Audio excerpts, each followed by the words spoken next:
finally back to streaming. Oh, I missed being here. Oy, oy, oy, oy. Hello. Hello, hello. Ooh.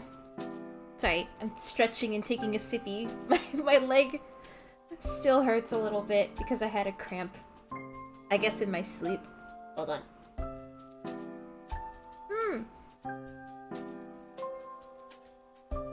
Hi! We're gonna be playing some Ace Attorney, as per the norm. And I wanted to start a little early because I wanted to catch up. I haven't streamed in 2 weeks, and it really feels it. So I want to make up for lost time. And also maybe play a little Bug Fables. I did a poll on Twitter, and Bug Fables seemed to be the winner. So we'll be playing 2 games today. Maybe, depending. I don't know. Let's see what happens. But without further ado, let me switch over. Ba-ba-ba-ba-ba. Ba-da-ba. Ba-ba-da-ba-da-ba. Let's fucking go. I don't remember where we left off. I have 0 memory in where we left off.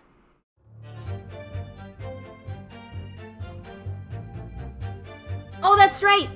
This guy was here. And her! Oh my god. Goth Central, okay. What voice did I give him?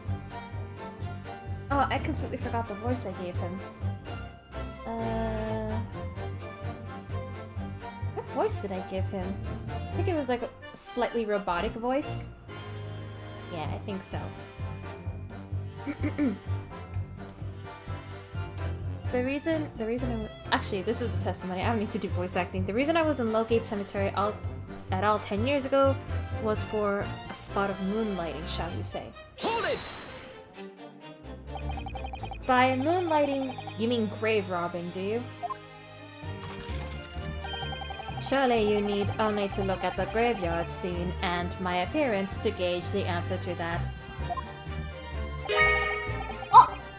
Welcome! I'll be lurking, but welcome back less than 3. Oh, thank you! Enjoy your lurk! Oh, I actually have an emo for that now. I have a little lurking emo as well.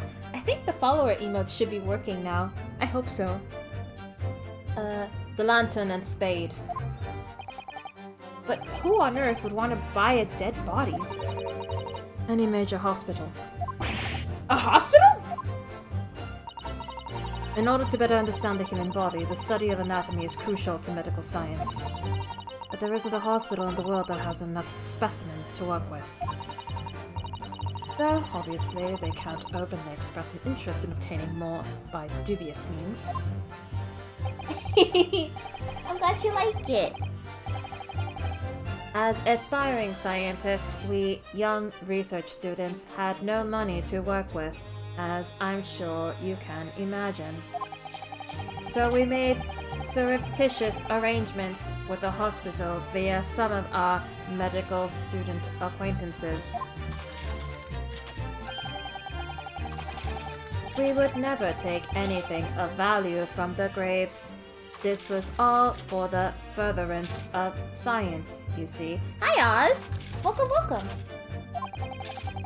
That's what we all told ourselves every time we stole into the graveyard at night, spade in hand. You realize body snatching is a serious crime. If you were caught, you could expect the gravest of consequences. We students were caught between the hammer and the anvil. We needed funds for research. Professor Harebrained said exactly the same.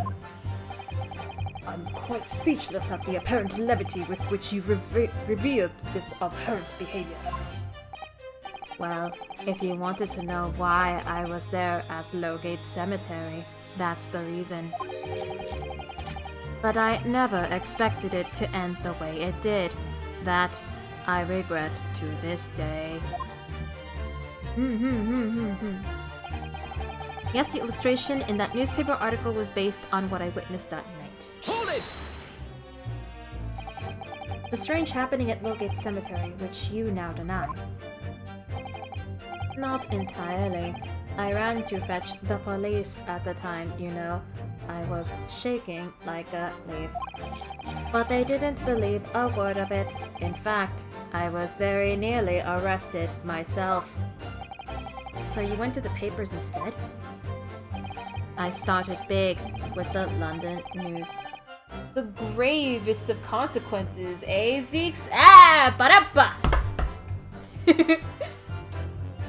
But unsurprisingly, they didn't want to know either. In the end, though, it was reporters from the gossip rags, the gutter press, that came to get my story.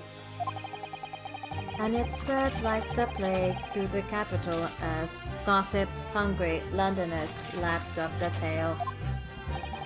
The story was in every single paper at the time, with the exception of some broadsheets. And yet only 2 or 3 of them actually interviewed me personally. Most of the accounts turned out to be very interpretive ghost stories. What about the article in the Daily Circus? That particular journalist found me at my dormitory. I don't know how, but he discovered my name. So I recounted to him exactly what happened that night. How much did you miss? Not much actually. I just started. So don't worry. I'm just going through the testimony because I genuinely don't remember much. And from your description, he drew this illustration. What a talented artist. Precisely. That's how I learned that the condemned man was the infamous professor. Because the reporter told me so. I had no idea myself, you see. Newspaper reporters are wont to snoop around in matters that don't concern them. So the scene portrayed in the illustration is accurate, then? Well... Thinking back now, I realized that I never actually saw the professor at all, though. Why would you say that? Hold it! What are you talking about? I think I explained already, didn't I? Logate Cemetery is at the rear of Barclay Prison. So it was renowned among us students at the university for being haunted by the ghosts of condemned convicts.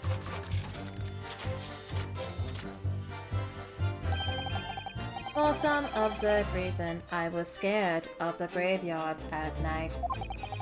And as a result, only too willing to believe that nonsense about the dead coming back to life. Bullshit! I call bullshit! But you said you actually saw it. I said what I'd seen in my mind's eye. No! I call bullshit on that. I call bullshit on that, you fucker. After all, resurrection is impossible, isn't it? You'd have to be unhinged to think otherwise. Unhinged. Unless, of course, you have some evidence that proves I encountered the professor that night. Oh, she's here too, my wife.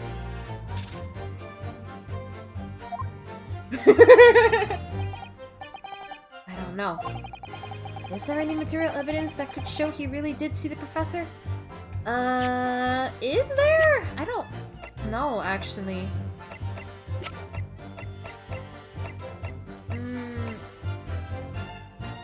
The camera, maybe? Maybe the camera.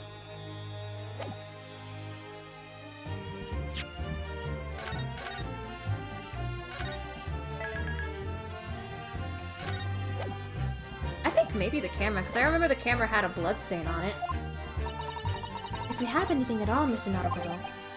I know. I need to present it against that irritatingly backtracking statement of his. The point is, that night was a pivotal moment in my life. Soon afterwards, I was visited by a young woman who sculpted a model of me from wax. and I gave up on my dream of becoming a scientist, and it was all because of that newspaper article. Hold it! That young woman being Madame to spells, of course. Precisely. I must say, I didn't expect to run into her again. Like this, 10 years later. The cross-examination music in Ace Attorney games are so good. Yeah, they're really, really good. Very boppin'. I love the violins and the strings. As I have explained, I went by the name published in the article and... Oh, I don't know how to read that, I'm sorry. Mishap? I found the man. I don't know how to read that. Yes, the article in the Daily Circus, I think you said. Hi, Encounters! Hello! How are you doing? I was a poor student with barely a penny to my name at the time.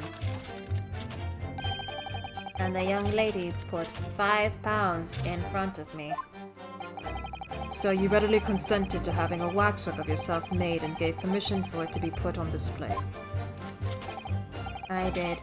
I should sell what little I had to sell, I concluded. Lee, I remember now. I purchased something else from you that day, ne sais pas? Speak French to me, honestly. French is a pretty language. Did you? I can't say I remember. What was it, madam? His camera. Ah. Oh, yes. I made a point of taking it with me whenever I made an excursion into any cemetery. That's weird. You took a camera with you, sir. To what end? To record the details of the bodies I disinterred. But I had no intention of ever visiting a graveyard again after that night, so I sold it. I see. But I still have it, monsieur. It is part of the special exhibit in my House of Horrors. I am very meticulous about such details. It is the Dispel's way. It would seem, then, that this is the very camera Mr. Drebber took with him to Logate Cemetery on the night in question. Meow. Yes. Interesting. Ah.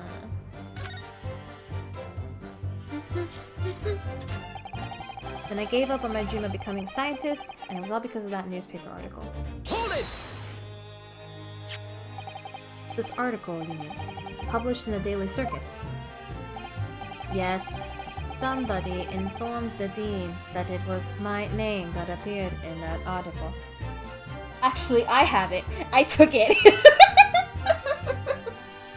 I have it, actually. I have it right here. Just throws it at her. Oh, hey! and carelessly let slip that night. After night, I was digging up graves. Hardly a model student, you might say. Oh, this is the part? Oh no!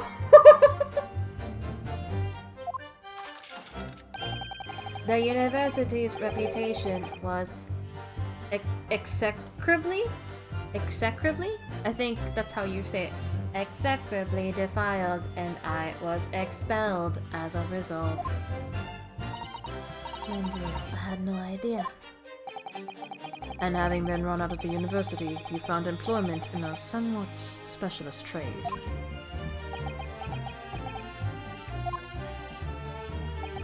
You combine your knowledge of science with knowledge of stage magic to create various experimental machines intended to demonstrate never-before-seen technology. And you use those deceptive machines to trick the government and private investors into giving you money. You're already past what I was doing wrong, so you should be good. Okay. I remember when you told me about that. It's funny. Professor Albert Harebrained was just your latest victim, wasn't he? Whatever are you talking about? I have no recollection of doing anything of the sort.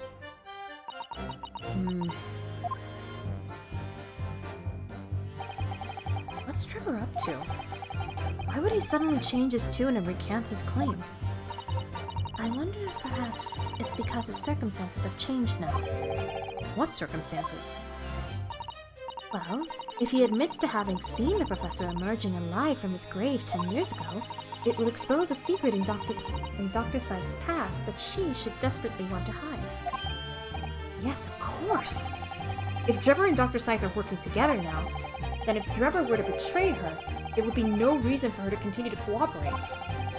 In that case, there's only one way around it. I'll have to prove he really did see it.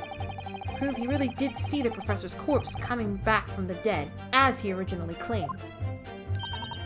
Yes, Mr. Naruhodo, exactly. But the camera doesn't have a picture in it! It only has blood! I think we either present the camera or press again and see if, like, do you have evidence? We do, actually. Hold it! Let me press it again. What are you talking about? Hi, Sola! Hello! We're really in it now, gang.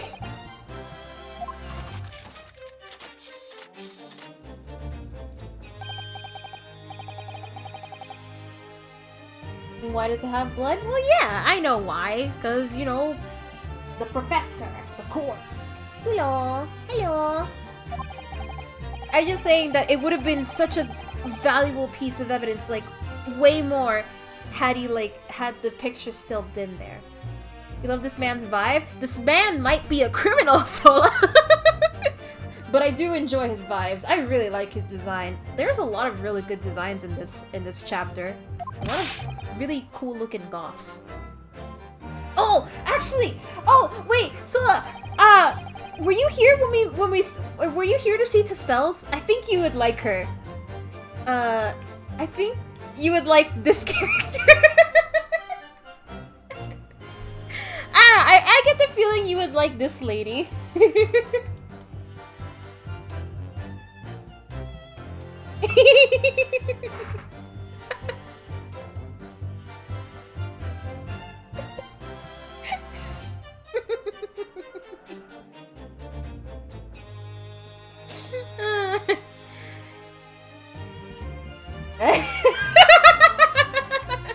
I don't know, Sola the Witch. What makes you think I would think that? You tell me, Sola the Witch.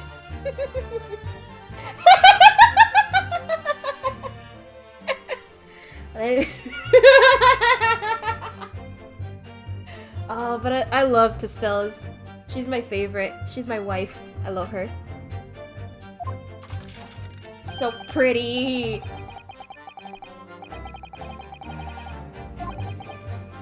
Are you gonna ask me if I have evidence? Come on, ask me. Ask me. Ask me.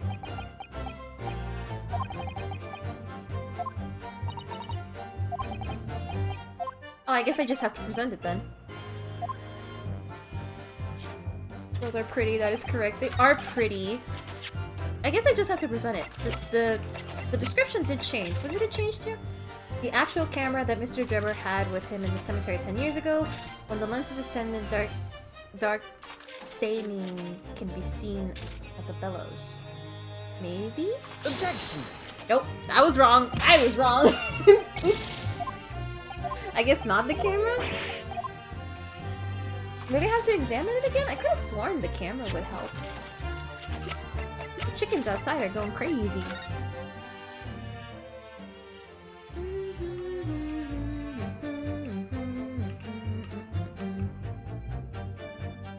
Guess not. Huh. What other evidence do I have?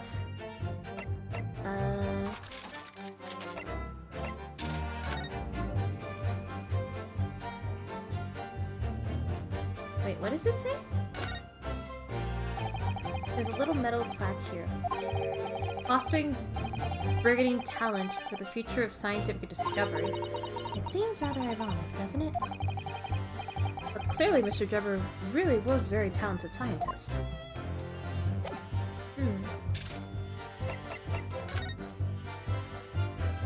I wish he had his hat still. It looks good with the hat. So I need to prove how that he could have seen the body.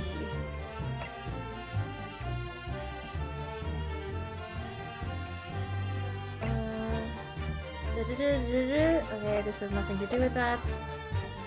Maybe something in a newspaper article? Oh, wait! Oh, okay, hold on. Maybe it's the newspaper article?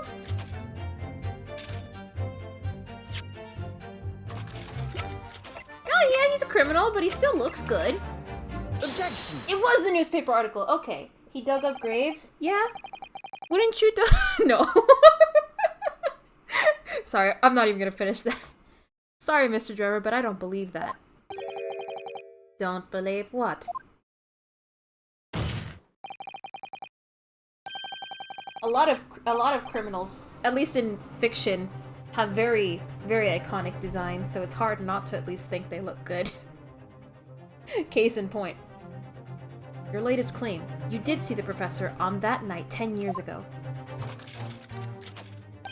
Oh dear. We seem to be at odds, but I was there and you were not. I know what I didn't see. The illustration with this article was drawn based upon what you told the journalist that you witnessed.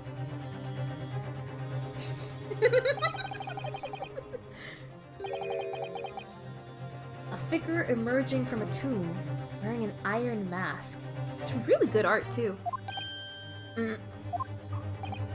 Yes, when the killer was tried 10 years ago, it was decided in the closed court's ruling that the man would wear the mask to hide his identity. It wasn't to be removed even during his execution and subsequent burial. Not even the prison wardens were to see the man's face. But obviously, the provision of this mask was not public knowledge. So, Mr. Trevor, as you've just heard, a lowly student of the University of London Oh, that's what they were going with it. Oh, yeah, actually, that makes perfect sense. If he claims he didn't see it, then he wouldn't have testified that he saw the iron mask. Huh. Smart. A lowly student of the University of London certainly wouldn't have known about the condemned man's mask. So unless you'd actually seen the professor that night, it's inconceivable that the artist would have included the mask in that illustration. Ah!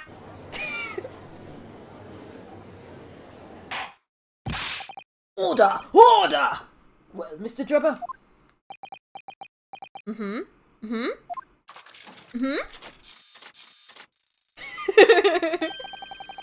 It's a vile scene, isn't it? If you look closely. Oh, I love this guy's theme! I love this theme! I love this song!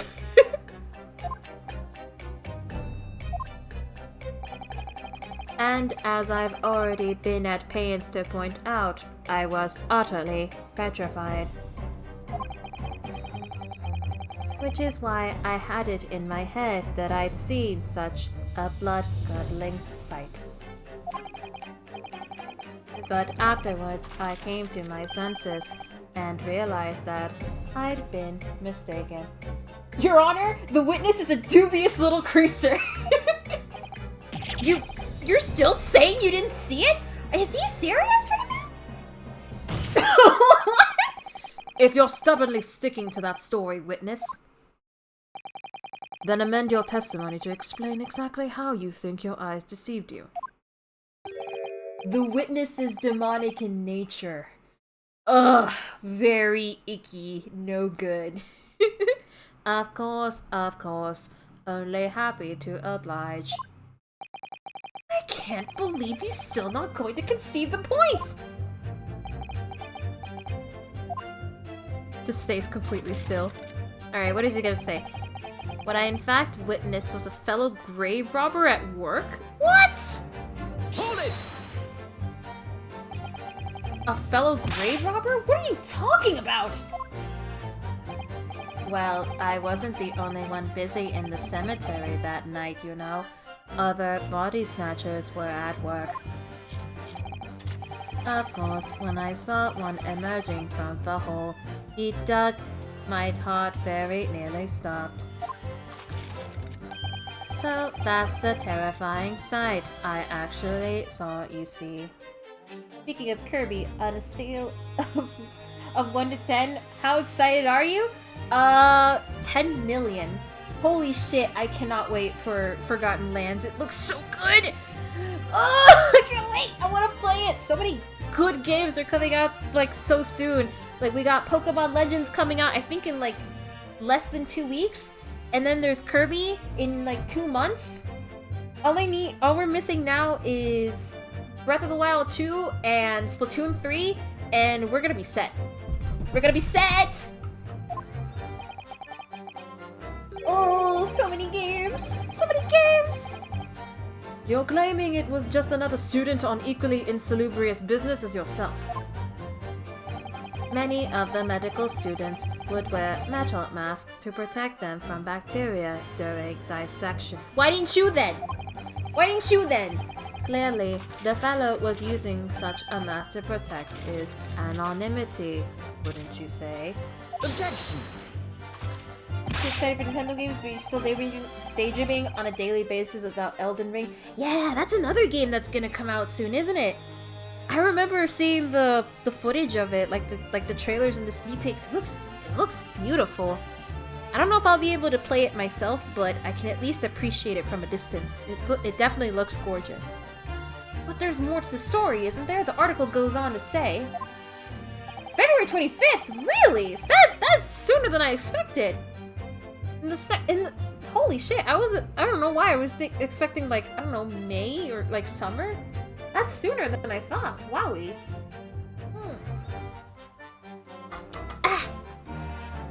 In the next second, a gunshot rang out suddenly from behind. The bullet pierced the resurrected man's chest, whose breath then stilled once more. Oh, that's right! The guy got shot! I forgot about that part too. We might assume that the sexton discovered the miscreants at work, perhaps, and fired upon one of them. If a gravedigger had shot someone in the cemetery, I think it might have been rather big news, my lord. Ah, yes, well. I can only assume it was an Strange. Was that her voice? Did you hear her voice? Oh, there she goes. Excuse me. I was not expecting her voice to sound like that. I went like 3 years thinking Elden Ring was an Elder Scrolls game. Madam to spells. Don't take it out on Mr. Sholmes. Oh la la, pardon. I was lost in my thoughts. Would it be fair to say that Mr. Drever's last remark was significant to you in some way? I thought it was a little strange, that is all. And Monsieur Drever could claim this now. If you don't mind me saying, madam, what are you talking about? The sequel of Skyrim is called. Oh, this is another really good theme. To Spell's theme is also really good. I love all the music in this chapter has been excellent. Well, when I met you 10 years ago at your university dormitory, you recounted to me about your adventures in the cemetery, no? Oh, thank you! Oh, thank you, Sola. That means a lot to me. Including the gunshot. Stop! Oh, whoa, whoa, whoa, whoa, whoa! You might want to watch your tongue, you know. Objection! Oh, we're really in it now? Have a care, Drebber. That's no way to speak to a lady. Please, Madam to Spells. Carry on. Of course. According to what Monsieur Drebber told me at that time, he did hear a gunshot from behind him, and the bullet hit the condemned man. I said nothing of the sort. None. We were very explicit about the details. About the mask that the figure was wearing. And the blood that spattered over you when he was shot. Oh!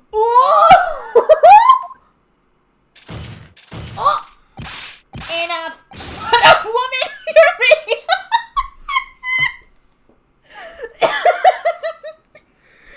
Shut up, woman! You're making all this up. That will do! Mr. Drebber. Yes. You refute the account just given by Madame Spells. I have no recollection of ever saying those things. Come on! Do you really expect us to believe you? Control yourself, Counsel. I will not permit baseless accusations in my courtroom. Right. Under the circumstances, I think it's best that you supplement your testimony with a statement to clarify your position on this witness. Very well. Things are getting juicy now. There was no gunshot from behind me at all, nor any spattering blood. Oh, is this where we present the camera now? Is this where we present the camera now? Because we know there's blood in it. Objection! Yeah! There we go. Mr. Drebber, do you remember this camera? But that is the camera from that fateful night. Yes, we borrowed it from the House of Horrors. It's the camera you took with you to the cemetery that night, Mr. Drebber. And is that supposed to be significant? This kind of camera is rarely seen in our homeland, so my colleague and I were keen to examine it closely. We noticed that the lens extends forward on the end of some bellows. Like this. Hold it! What's that? Just on the bellows. It looks like a dark red stain. Yeah, boy. Yeah, that's right. That's right. We got him now. That's right. It's a rather conspicuous mark here on the bellows, in fact. Good lord, are you suggesting? Yes, my lord. It would appear to be a spatter of blood. Something that could be confirmed with a simple chemical test. Isn't that right, Dr. Scythe? Your mom said to Oh, I missed hearing jorts. Thank you. It would be difficult to determine if it was human blood and not the blood of some animal. But yes, to test whether or not it's blood at all is simple enough. I propose that Madame Spell's testimony was correct, and that on the night in question 10 years ago, you were spattered with blood from the gunshot wound. Well, And that furthermore, you really did witness the condemned professor emerging from his tomb.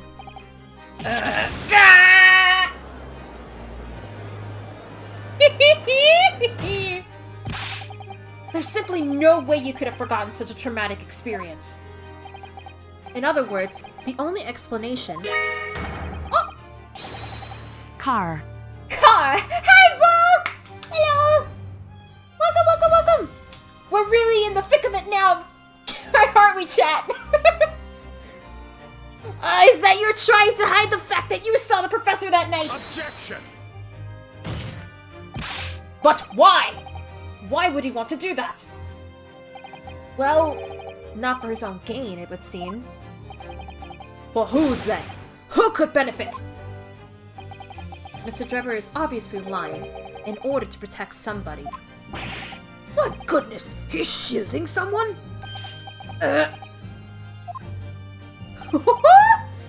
Yes, my lord, and clearly, it's someone who doesn't want the truth about the professor's coming back to life to be exposed.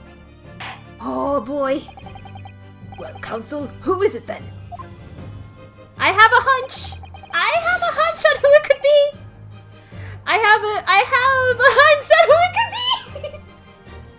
Ba-da-ba-da-ba-da-ba-da-ba-da! Take that!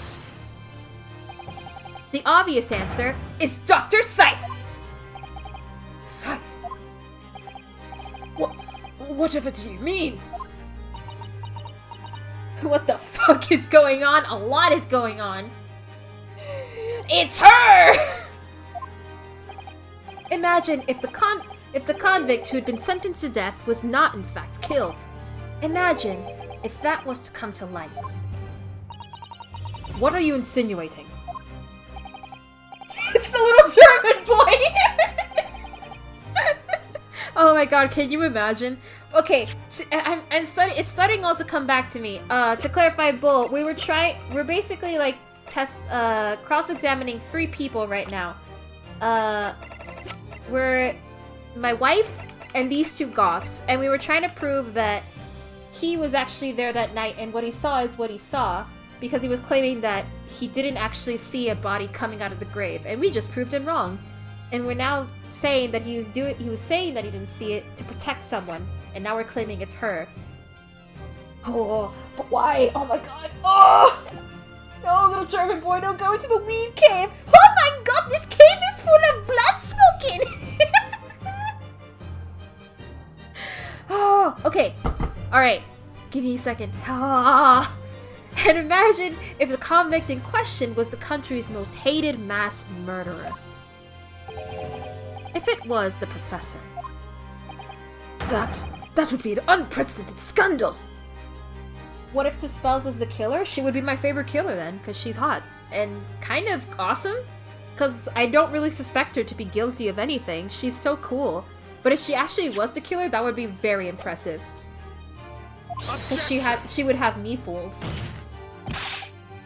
This is beyond a joke! Need I point out that the dead cannot come back to life? What you're suggesting would mean that the execution never actually happened. Murder is okay if you're hot. Yes, that's exactly what it would mean. Objection! Thank you, Sola. I'm glad you're with me on this. Once a man is sent to the gallows, he hangs. No one could escape. Not in Great Britain. Objection! But what if they did, though? But the fact is, there was a witness to the fact that the man did escape his hanging. If that was really true, Council, the implications of misconduct did not stop at the supervising coroner. It would taint the honor of the entire judiciary, from the ground up.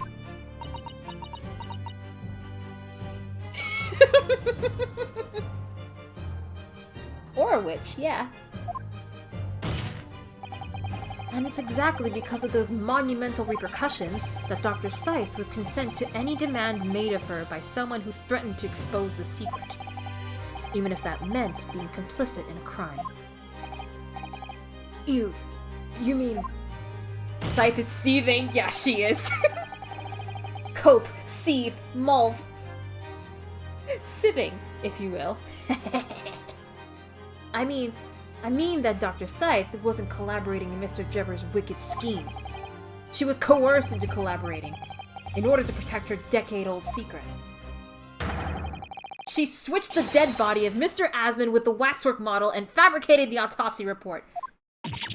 Ah! Leg! There it is, the leg! Oh my god, we haven't seen that animation since the first game! Holy shit! Lord Van Zeeks! Pray forgive my freshly filled hollow chalice, and the whole raft of other discourtesies now. Goodness me! It's just the sort of tall tale Londoners would enjoy, I grant you. An executed killer rising from the dead, a Scotland Yard cover-up, a conspiracy at the highest levels. So let me ask you one thing. What's that?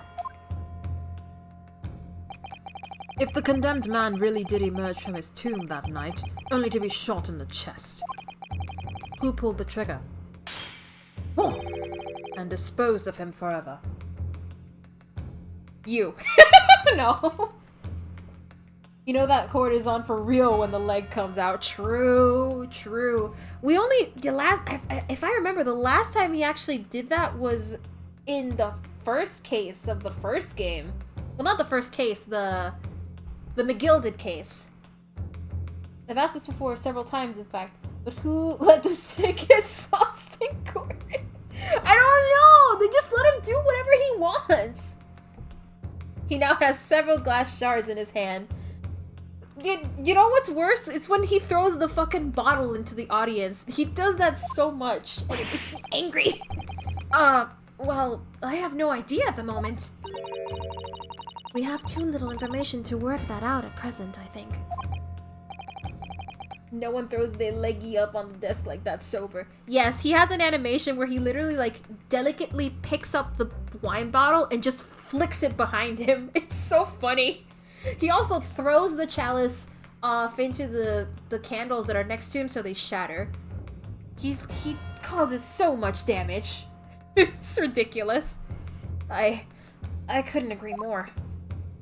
There he goes, pouring another one. The Old Bailey is no place for wild fantasies. Ugh. And have you considered this, my learned Nipponese friend? Considered what?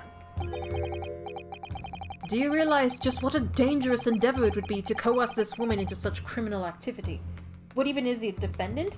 He's the prosecutor.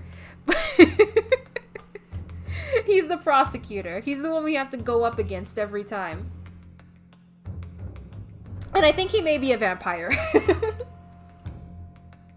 He has a little under the table goblin who just hands him more wine glasses here. He doesn't hit anyone, he throws it at the wall more likely.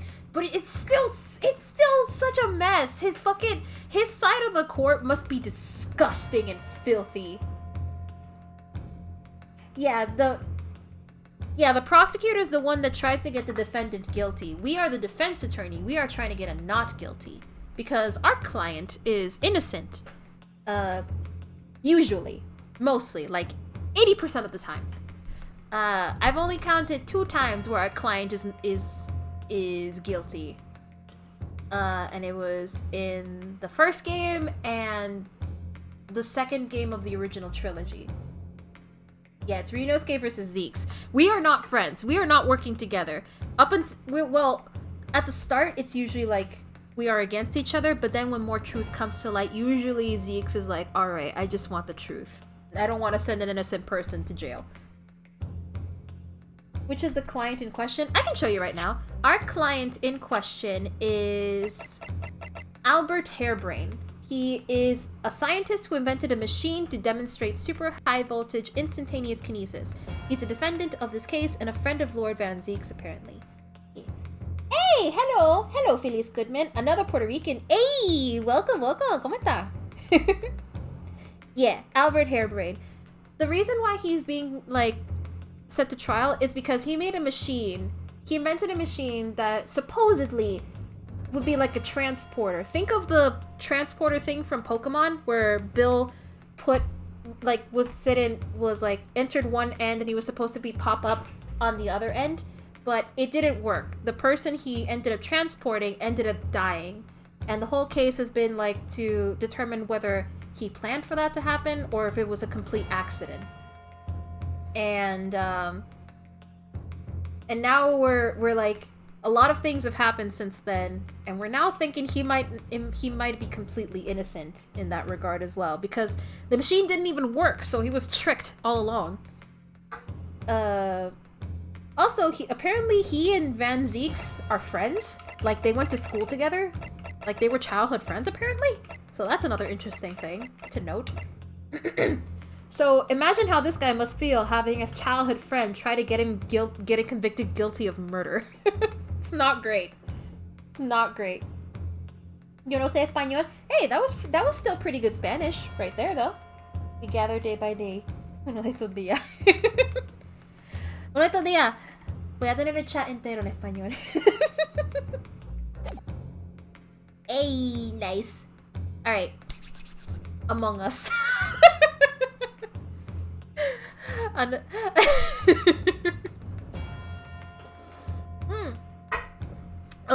But that's the short, abridged recap of what's been going on.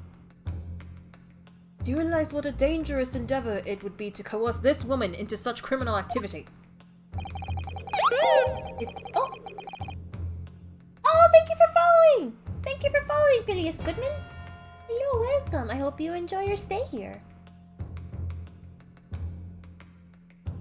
He was happy. He was only happy that he was prosecuting because Van Zieks was like saying like his machine worked. It worked, and that's how he killed this man.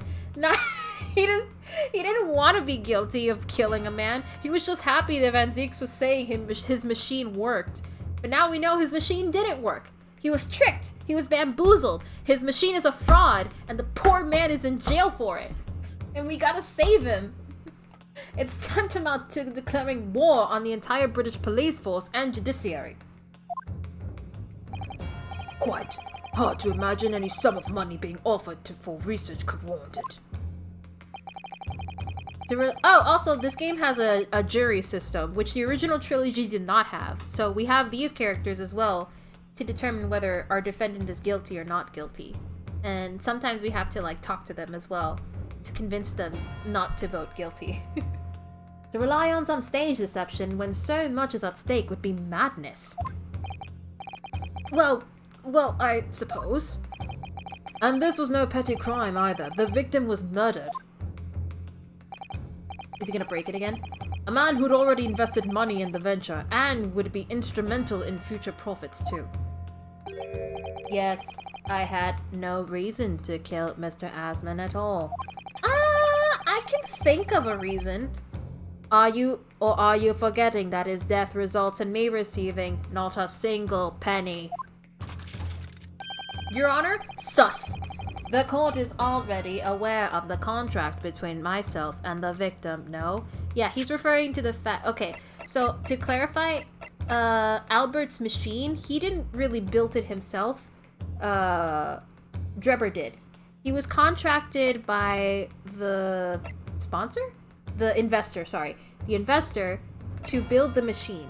The investor is the victim because he tested the machine as well. And they had a contract here. The investor, Mr. Odie Asman, hereby enters into contract with the provider, Mr. Enoch Drebber, the fund laborer and materials for the construction of the super high voltage instantaneous kinesis machine. Mr. Drebber is to receive 30% of all remunerations from government grants or other income. Mr. Drebber may only uphold this right on condition that both contracting parties are alive. And they both signed it right there. That's what they're referring to. We'll be lurking as I haven't gone through these yet and still trying to avoid spoilers. Okay, alright, no worries. Thank you for lurking. If you are a follower, you also get access to a little lurking follower emote I made. I'm really happy with how it came out. Look, see? It's a little me lurking and peeking. I'm really happy with how those came out. Yeah. Oh yeah, I have for anyone wondering, I have follower emotes enabled, so you can use those as well. So you don't have to subscribe to use them. What is that? What the fuck is that? Is that a monkey? What is that? Oh yeah, it's so weird that Twitch Mobile doesn't allow follower emotes. Very weird. Yeah, I don't know why they won't let it. Maybe they're still working that out. There is the contract, that's very true. Yeah, that's true. Hopefully it catches up though. The motive for this case runs deep though. I can feel it. Using threats to force the head of the forensic investigation team to cooperate is extreme. Especially for a government grant he had no guarantee of receiving in the first place. You're just saying because it's what you use a lot? Yeah, I also use it a lot too. Usually I have to like connect to a Wi-Fi for it to be able to watch streams properly on mobile, but yeah, it helps to catch up with things.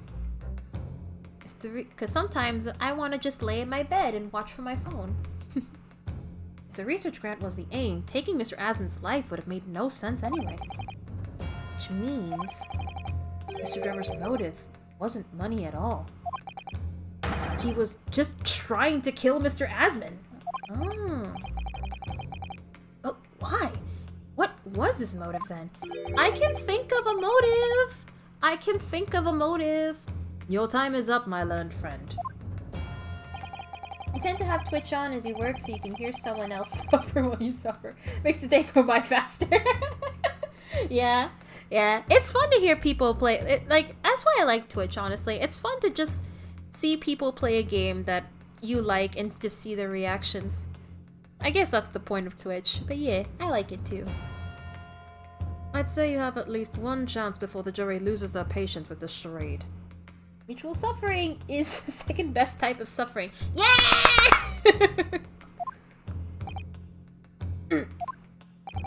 Let's see if you can back up your heady proposal, shall we?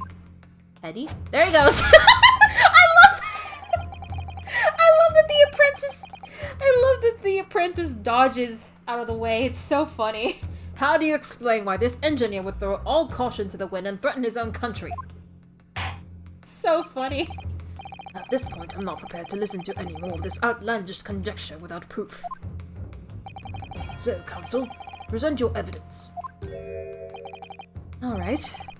Who exactly was Mr. Asmund de Drebber? There's a connection there that no one's seen yet. And I'm going to have to present 2 pieces of evidence to show what it is. Wait, 2? Oh, let me do that. Ow! Yes, my lord. The evidence that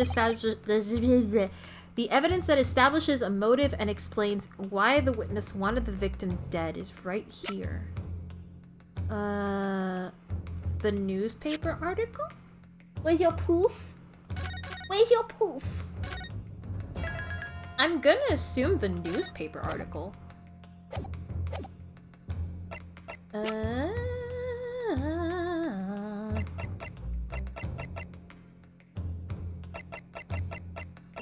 Let me read this. Okay, there was nothing there.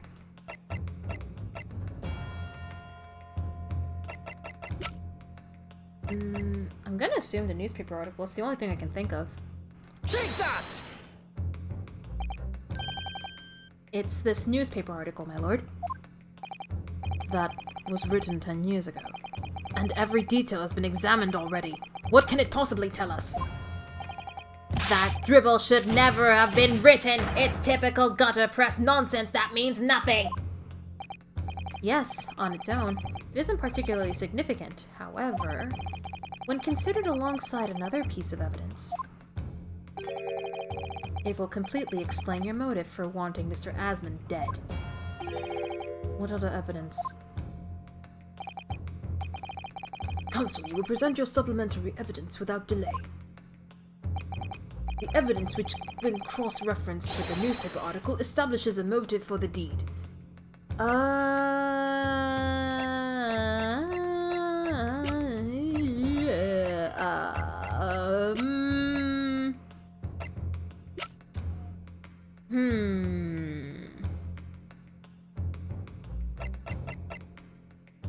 What's with the protag sheath? Are they just gonna have Okay, so there's sentimental significance of why he has a samurai sword. In the beginning, I can't access the picture profiles right now. It's got I'll explain later, but it's got very big story significance and it makes me cry every time. The trophy maybe? Cause my way of thinking is the reason he would want Asmund dead is because this entire article got him expelled and it crushed his dreams of being a scientist. And when you examine the newspaper article, you see the signature here. It's Asmund, the victim. So the victim made this article. It's Asmund's fault that his life was ruined and he could never be a scientist. So I would say that's motive to want him dead. How do you know that the victim wrote the article? Okay. I see what you mean now. Okay. Take that! There we go. Thank you for the hint. It's this contract, my lord. Mr. Drebber, this is the contract you signed with Mr. Asman. Yes, that's right. The very document, in fact. That proves I had no reason to kill the man. Quite the opposite, actually. No, I'm afraid not. What? There's something very significant that this newspaper article and the contract have in common. Really? And it's that common link. That shows very clearly why you were determined to kill Mr. Odie Asman. Your Honor, Squid Games! Hi, Entei! It seems the defense has uncovered something the rest of us have missed. So, my learned friend, point out what these two pieces of evidence have in common. What exactly is the link between this newspaper article and the contract? The signature. Right here. Your Honor, Among Us. Your Honor, League of Legends. Death! Take that! What these two pieces of evidence have in common is a signature. A signature? Hey, we're getting into the thick of it. We are delving into the fact that this case has government conspiracies. The system is corrupt, as it always is, and this case runs kind of deep, and I feel like it's gonna get connected to more things. And we're only like an hour in.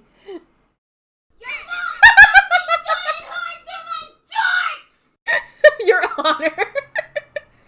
The signature on the illustration that accompanies the 10-year-old article and the signature on the contract belong to the same person. What?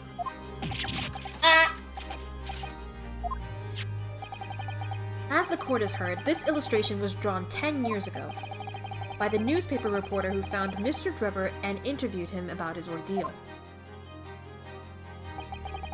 If you look closely, the reporter's signature can be seen in the bottom right corner of the drawing. And if you look at the contract here, which was signed between the witness and the victim last year, you can clearly see Mr. Asman's signature on the bottom. Let me see now. Good lord, yes, they're identical. In short, the journalist who drew the illustration and wrote the article published by about Mr. Drebber 10 years ago was the victim of this case, Mr. Odie Asman. Did you see the way he fell? Objection! But explain to the court why. Why would that constitute a motive for the witnesses to murder Asman? I can't read. Well, if you think back, you'll remember that Mr. Drebber talked about that article in his testimony. Grave robbing, you say? Yes, exhuming fresh corpses to sell is reasonably lucrative. That is quite beyond the pale. You would invite divine retribution, sir. Yes, well, I think I suffered retribution enough. The Daily Circus eventually unearthed my name and put it in print. It caused me a great many headaches. In the end, I had to leave the university. That was the only paper with the bad grace to identify me unambiguously, I might add. Yeah, I can see the motive. As I said, he went to the university to be a scientist, and he was obviously very talented and intelligent. But because the newspaper article identified him of the whole thing of spotting a body coming out of the grave, and also exposed him to grave robbing, it kind of put the university in a bad light, thus having him expelled. So his dream of being a scientist was like completely destroyed. And the person that made the article and named him was the victim. And there's our motive. He wanted revenge for ruining his life and crushing his dreams. Yeah, and then I gave up on my dream of becoming a scientist, and it was all because of that newspaper article. There it is. There's the motive. We got him. You got him, boys! At the time, you were a student of the University of London who dreamt of becoming a scientist. However, this single newspaper article changed your entire life. That's kind of understandable. He shouldn't go to jail.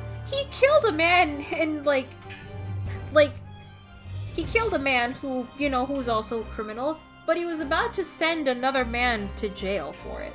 That's another thing. Based. He was just having a bad day, Your Honor. Kill the enemies of science. Hello, Lollipop. Hi. That's true. He did. Yeah, framing other people is shitty, and he did place bombs. He did place bombs. That's another bad thing he did. He almost got other people injured. I think he got a couple of officers injured as well, because he blew up the machine, and there were police guards around it, guarding it. And that machine was high up, like I think 30 feet in the air, so that explosion probably knocked those guys off the stand, and they fell 30 feet. I don't know if they would survive that. Based? No! That's not based! Just a lot of other bad days. That's not based! So Mr. Osmond used to be a newspaper journalist, did he? It's so funny that we're now learning that Asmund was a newspaper journalist, when we've known him this entire time as just like a rich investor. The man who perished in the explosion on the experimentation stage. He was the Professor Harebrain's financial backer and the boss of a large criminal organization. That's another thing. You have to go, you're blingy. Okay, thank you for stopping by, Sola. Bye-bye. Be careful. Bye. You did, my lord. In fact, it's a widely held belief that Asmund managed to position himself at the heart of his criminal network, thanks to the many dubious connections he made during his time as a reporter. The vampire woman picking you. Bye-bye. It's so funny that we're now learning that Drebber is based. Based in Red Pilled. Thanks to the... Fuck, that's so stupid.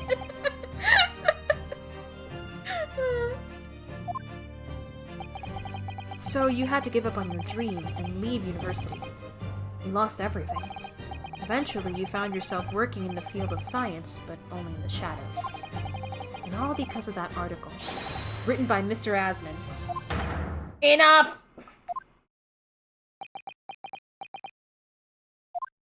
Ooh. Stop this endless drivel about my life. What? Explain yourself, Mr. Drebber.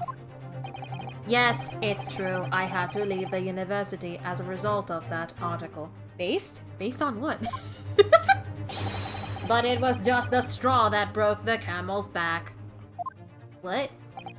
What do you mean? Almost every student of science in the faculty was too poor to actually conduct any research. But they struggled on with their hypothesis anyway. We all did, only to have them taken by vultures. Sooner or later, you knew your ideas would be stolen and patented by some wretch or other after all. Good gracious. Never needs science because the fiction section in library scares him. Making a name for yourself as a scientist in a climate like that was a miracle only a select few geniuses could ever hope to achieve. Personally, I wasn't one of those geniuses, so it was hardly a wrench.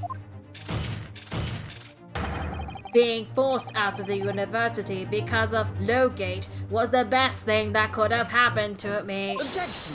No? Mr. Drebber, do you genuinely believe that? Of course I do. Who's better placed to know whether or not I possess the talent for science than me? I'm sorry to say, that your words don't ring true at all. How dare you! And I have evidence to prove it. How are you in a position to say anything about me? I don't know you from Adam. Fine. If you think you have evidence, go ahead. Show it. What could you possibly have to disprove the idea that I was happy to leave the university because I lacked talent? The trophy. Take that! Right? He got an award, so he was obviously talented. You remember this, Mr. Drebber. We found it in your workshop. Is that a Royal Society trophy for excellence in science? What exactly is this trophy, Council? It's the greatest honor that can be bestowed on a young scientist, my lord. There is no higher accolade. It recognizes emerging talent and promises a bright future. Good gracious! Your prospects for the future were excellent, weren't they, Mr. Drebber? Because even then, you were a genius in your field.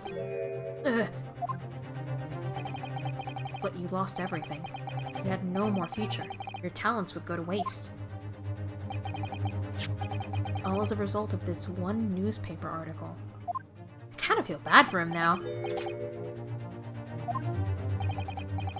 I don't know when you realized who Mr. Aspen was, when it dawned on you that he was the same journalist who 10 years ago ruined your life. It's abundantly clear that you had no intention of forgiving the man. Promises a great future. Unless you are a grave robber.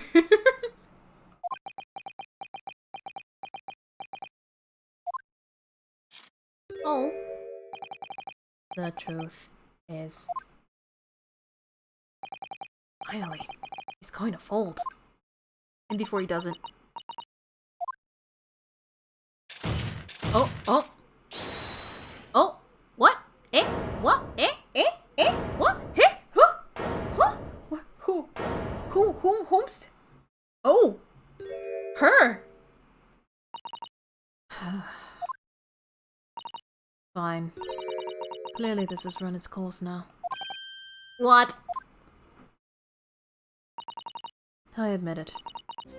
All of it. Eh? Eh? What? What are you doing? It's exactly as the Japanese man said. I was coerced into going along with this man's plot to murder the victim. And on the condition that he keep my dirty secret from 10 years ago. No. Good lord! He sent a crime lord straight to hell via shape charge. Clearly he's a hero. Yeah, but he also kind of almost got other people injured as a process. And he tried to send an innocent man to jail. He should be sent to jail for that. At least. Dr. Scythe! Do you realize what you're saying, woman? Something about characters just saying woman is really funny to me. Like when Drebber said, "Shut up, woman." It's funny. Those things at the end, Dr. Scythe's braids were earrings at first. Oh, yeah, they kind of do. Woman. Women. I couldn't. Hashtag woman. Need earrings? I think there's a couple of characters with earrings. Actually, do any of the characters in this case have earrings? No. You can't even see her ears. Oh yeah, they don't. Dick Gumshoe. I'm sorry, women. Dick Gumshoe. I'm sorry, women. It's all true. That day. Oh boy, let's see. Here we go. When I arrived at the Crystal Tower, I saw the birdcage. My heart nearly stopped beating. Ooh. Oh! That memory from a decade ago that I'd done my best to bury deep inside myself. It was the professor again, staring me in the face. And then, before I had a chance to react, I noticed something else. There was a note tucked inside the model's jacket. Eh? Dr. Scythe, you will go along with my plan from someone who knows the truth about what really happened that night 10 years ago. Ooh. All the instructions were there on the note. Every detail was meticulously written out.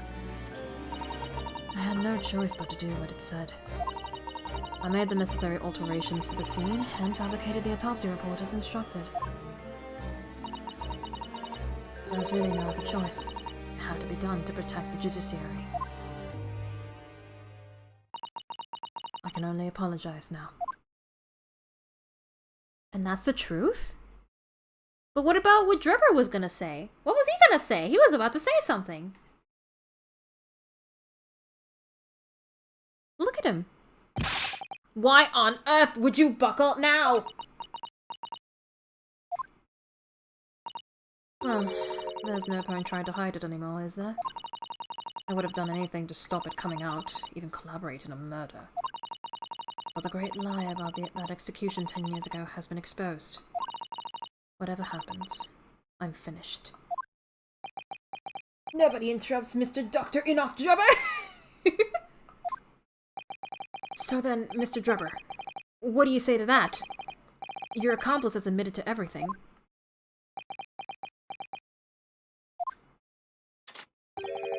Surely it goes without saying. You admit your part in it too, then? Eh?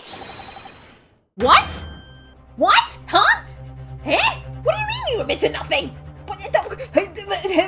Huh? But, dude, the truth all just came out! What do you mean? Why are you... What? This guy won't give up! He won't quit! What? Vincent's like, Have you forgotten that the kinesis machine was ripped to shreds by an explosion? Short of me admitting to a crime, there's really no possible way for you to prove I did anything wrong. Okay, I didn't ask, plus your lame ratio. The truth is, I wash my hands of this whole spectacle. Man's really not giving up. No! He's not programmed to comprehend the thought of losing a legal debate. Order! Order! Order! Whatever this man says, I admit everything. He threatened to expose my secret, so I went along with his plan. At least she's admitting it, but something feels off. And Lord Van Zeeks? Yes. Ratio, look at my likes and retweets. Ratio! I hope you'll accept my apologies. What happens next is in your hands, of course. Oh shit, what's gonna happen to her daughter? I have heard more than enough now. I hereby present the final findings of this court. Eh? Wait, what? This trial is not the proper forum in which to pursue the alleged wrongdoings of Mr. Drebber. The defendant is Professor Albert Harebrain. Well, yeah. Very true. It had slipped my mind. Isn't he one of your closest friends? As the court has heard, Dr. Scythe has admitted to the allegations brought by the defense, thereby absolving the defendant of any possible guilt. You mean... Professor Whobrain? Professor... At the present time, it is the conclusion of this court that the defendant was not involved in any wrongdoing. Does the prosecution have any objection?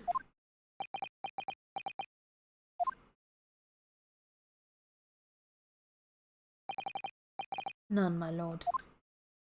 Oh, congratulations, Mr. Naruhodo! You've proven Professor Harebrain's innocence! Something feels off, though. Without further ado, then the adjudication. Unless the prosecution or defense have any other matters to discuss. I'm happy we're getting a not guilty, but something feels off.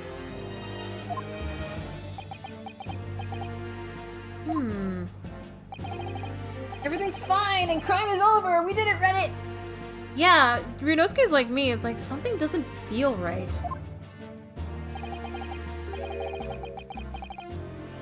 Yeah, what about Dribber? That too, like he was about to confess something, but the second Scythe opened her mouth, he's like, I admit to nothing. The last time something like this made me feel like this is the McGilded case, and we know how that ended up. My thoughts, Ryunosuke. This feels like it'll have a part 2. Maybe it'll be continued in the next part. Yeah, you're right. Is everything alright, Mr. Naruhodo? Like you said before, the way the trial is set to end now, the judge will certainly deliver a verdict if not guilty. But is that really what we want? What the defense should be pushing for now is further testimony. Objection! I don't want to not guilty yet. I want the truth! I want the truth and whole truth! The defense objects to the trial ending at this time, my lord. I beg your pardon? We demand on one final testimony! Yeah. Unless he was gonna say something else entirely different. If he's gonna say something else entirely different, we have to hear it. 'Cause who knows what it could have been. What? I love that the spells is still just here. She's just vibing.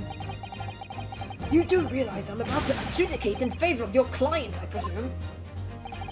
What are you playing at now, my Nipponi's friend? Why would you want to obstruct the conclusion of the trial at this point? No defense lawyer in his right mind would do that. Yeah, well, I'm not a defense attorney in his right mind. Mr. Naruhodo, what exactly are you thinking? The truth. The whole truth. Hello, Jonah. Ekefair? Ekefair? Sorry if I read that wrong. Yeah, the greatest attorney music. This is music. Ah, it's so good.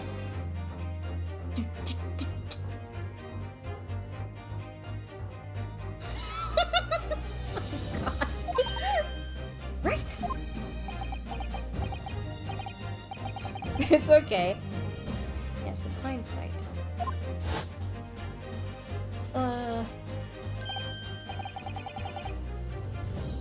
Ah, yes. Oh, hello, Sholmes. I missed you. Ah, yes. One word of warning before I go. If, in the course of the trial this afternoon, you perceive even a shadow of a doubt about the truth, don't let it out of your sight. Pursue it like a dog with a bone. To the bitter end, you understand? Do not falter, whatever may come to pass.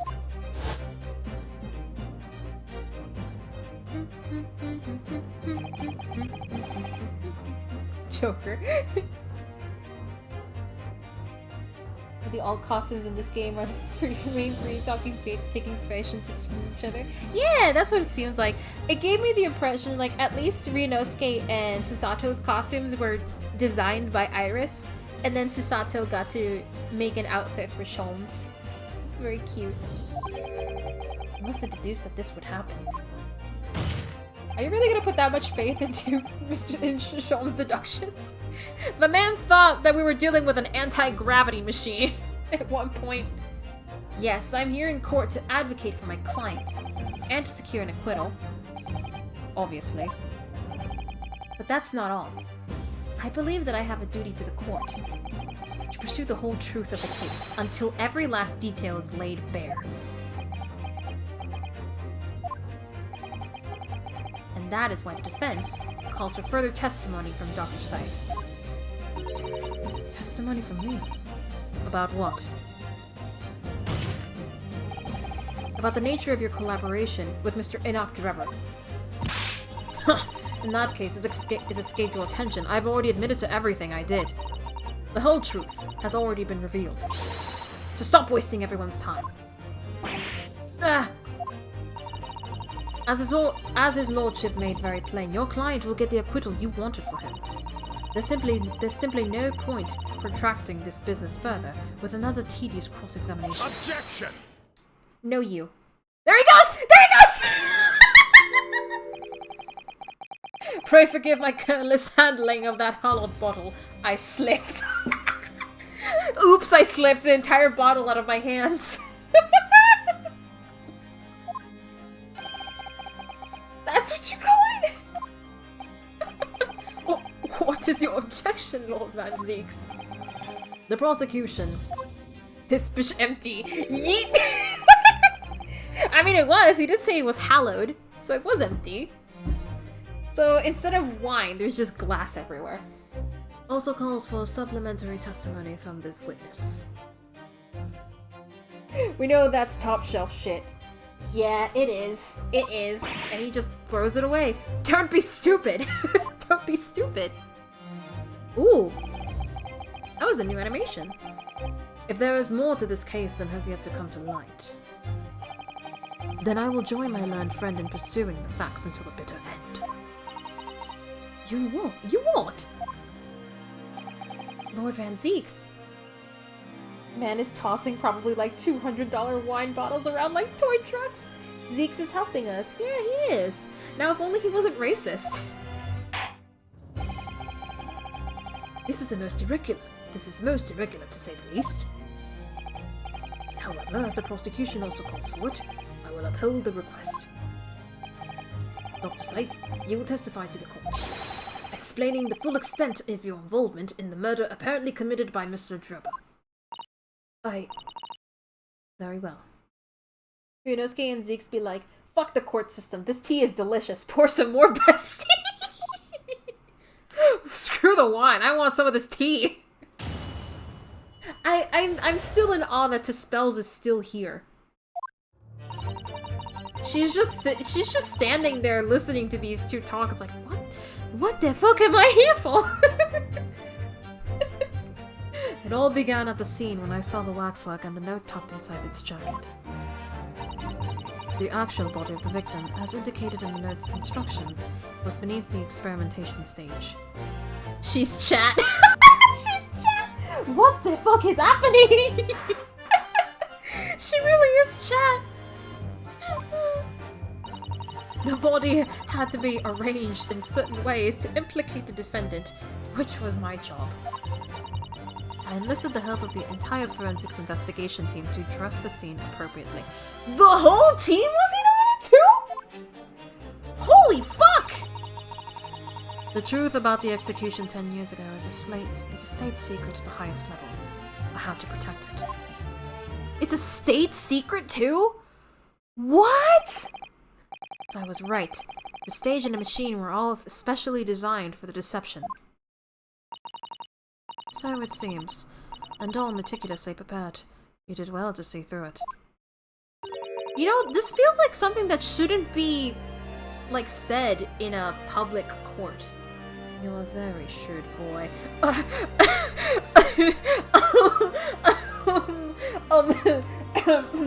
Ma'am. She is a mother, by the way. She has a daughter, so, Mommy? Sorry. Mommy? Sorry. So kind of you to say.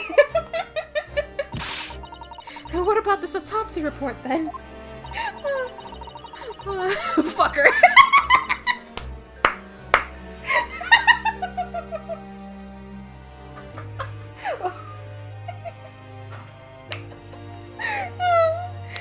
I'm sorry. I'm sorry. Oh god. I'm a little red-faced right now. Sorry. Give me a second. Do I have Coke left? No, I'm all out! No! Oh, I need to get another drink later. All the things that shouldn't have been said in court, we already said. Yeah, like, that's true. Like, yeah, that's what I'm saying. Like, everything that was said feels like it shouldn't have been said. In public, at least. This feels like very, like, secret court stuff, but, you know, here we are. Here we are, laying government conspiracies and whatever the fuck for the public, the entire public to hear. There's probably a reporter in the audience right now writing all this down! I'm not being horny on stream, I'm being shy. All I did was record the location of the body as being in the Crystal Tower instead of under the stage. That's all? That's a terrible corruption! Only my team were aware of the deceit, and then only under my explicit instructions. Nobody else at Scotland Yard knew anything about it, I assure you. Just losing their coke, they have no control. I need some coke later. The coke bar is low! That reminds me, I want to make another emo that's just me taking a sippy of coke. A little sippy. She is one! Am I wrong? You're gonna look at me and tell me I'm wrong? You're gonna look at me and tell me I'm wrong? Fuck you. We must be thankful for small mercies, I suppose. Well, I believe that testimony has clarified everything. There's no particular need for cross-examination, I would say. No, I disagree. I can't shake the feeling that something's wrong. Just look at that expression on Dr. Scythe's face. Is she smiling? Oh, she is smiling. Why the fuck is she smiling? No, well, yeah, it is. I'm not just short-haired. I enjoy all manner of MILFs. As long as they're likable and good moms. I don't enjoy bad moms. Bad moms are not worth my time. It's the defense's right to cross-examine any witness following testimony. Any witness. Oh. What is it about you Japanese that makes you all so doggedly persistent? I don't think that's a Japanese exclusive thing, lady. Very well. If you so desire, counsel, proceed with the cross-examination. Yes, my lord. Okay. Now to press everything. It all began at the scene when I saw the waxwork and a note tucked inside his jacket. Would you date a bald MILF then? I would. If she's a good mom and she's hot, then yeah. People can rock the bald look. Some people can rock the look. So, you know, if she's a good mom and she's hot, then yeah, why not? I don't see why that would stop me. Taran's jets? Is that a lady? Aerodynamic mommy. Hold on, I wanna look up who that is now. Let me see. I'm curious. Is that a celebrity? I'm sorry, I don't follow celebrities. Oh, whoops, I wrote the name wrong. Let me see. Taran's jets. Oh, it's a character. Home. I don't know who this is. She has hair now, but in Homeworld 2, bald. Do you want to see that? Do you want to see me bald? Do you want to see me bald, Oz? Oh. Okay. I've never heard of that game. I will check it out then. I'm curious. She looks pretty. Both Carwin. It all began. The actual body. I should press everything. Hold it! I shouldn't skip. From what you described before, it sounds like the note was anonymous. Did you have any idea who was behind it? There are very few people in the know about what really happened 10 years ago to start with. But anyway, I'd never heard of this engineer. So, no, I had no idea. Oh, interesting. That's an interesting thing. If you have a Discord or something, I could spam you with Homeworld content. Nah, it's fine. I'm very like, I don't have like a public like Discord server, and I mostly like to keep share my Discord to just like close friends if that's okay. So sorry. But despite not knowing who was behind the plan, you went along with it? Oh, Suspels is not here anymore! She's gone! I guess she was let off the stand. She's like, alright, I'm done here. I have nothing to say. I am just hearing all this, and I'm like, I don't know what the fuck is going on, so I'm just gonna go. I'm going to make wax replicas. Yeah, that's fine, no worries. No choice. Protecting the professor's secret was my only concern. But the horse is bolted now. Never met the person behind the plan. Knew it. Yeah, that's true. It makes sense why she wouldn't know. If the note was anonymous, if it didn't say, I highly doubt Drebber would have, like, written his name on the note. So it would make sense that she wouldn't know. The horse is bolted now, and the stable door will never shut again. Scotland Yard's reputation will be immeasurably damaged as a result of all this. Yes, thank you, Lord Lanzeeks. I am well aware of that. So, as I understand it, what you found in the birdcage was the waxwork model. Where then was the victim's body? It was below, right? Because it was a gate, or an opening, or like a little trap door inside the birdcage. The actual body of the victim was in... Hold it! So you knew about the special construction of the stage used to carry out the trick then? It was quite obvious what had happened with the victim and the waxwork.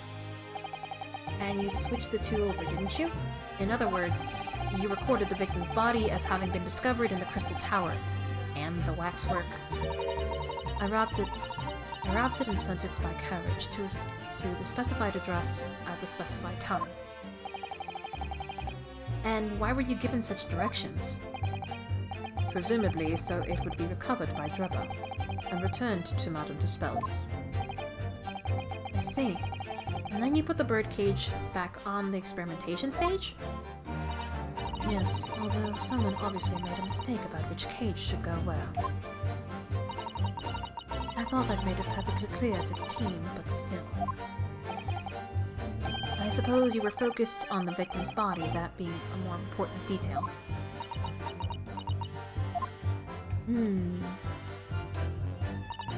Body had to be arranged in certain ways. I'm guessing the cracked neck?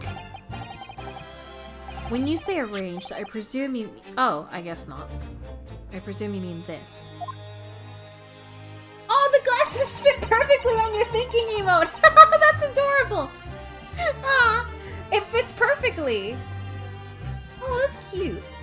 Yes, the instructions in the engineer's notes said something along the lines of... Fabricate some evidence to make it clear that Hairburn alone could have killed Asmund. So, you mean that was your doing? I fetched Hairburn's ridiculous screwdriver from the stage, and took it with me, alone, to the abyss under the stage where the birdcage had fallen. It also does this? Alone, Doctor. Oh? I can barely see it. One eye gets covered. Oh, it looks scarier with only one eye. Oh, fuck. Why'd the music stop? Jazz music stops. I didn't feel it would be... Oh, whoops. Sorry, press the button. I didn't feel it would be appropriate to involve anybody else in that particular part of the deception. Eh? Oh, hello? There was a void under the stage where I found the birdcage lying in the dirt. Ooh. I approached it, leaned down, and slowly opened it up. Then, I took the screwdriver in both hands, and plunged it into the man's chest! Oh! Terrifying.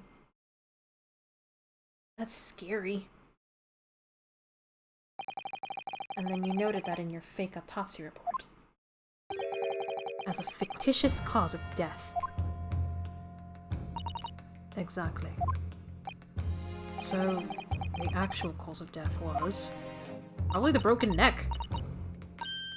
The trauma resulting from a 30-foot drop. I mean, yeah. My word. What is it, Mrs. Sato? Something about Dr. Scythe's last statement is playing on my mind, that's all. Yes, mine too. Eh? What's going on, gamers? Dr. Scythe. Oh, oh, that's cute! A lot of thinking going on here. Oh my god, the little thinking hand looks so cute on the eyes emoji. There's really no need to shout. I can hear you perfectly well. The defense calls for you to add what you just said to your formal testimony. Oh? Which part? What I want to hear her to supplement her testimony with is... let me read... broken vertebrae impact after falling from a considerable height. Hemorrhage, chest pierced to the heart, inflicted by a sharp implement. I need to do some thinking? Oh, okay. So it's either the cause of death or what she did to the victim. Let me see. Let me examine the evidence really quick. Got that. Oh, you can kind of see the waxwork sort of here.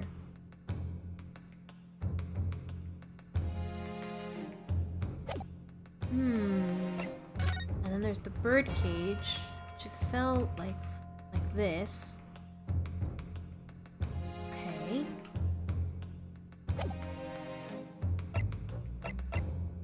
Then there's the broken crystal tower piece.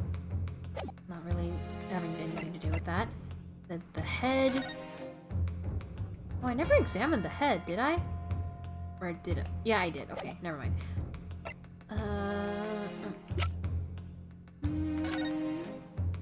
There's that.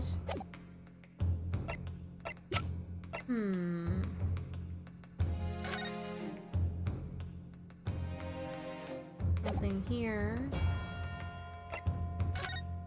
Let me see something.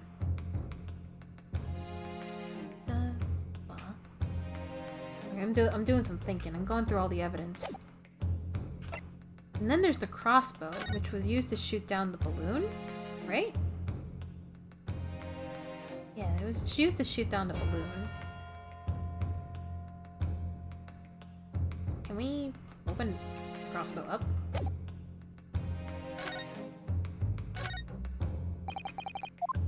Okay. Can we not open the crossbow? Are we not allowed to open the crossbow up anymore? Oh, here we go.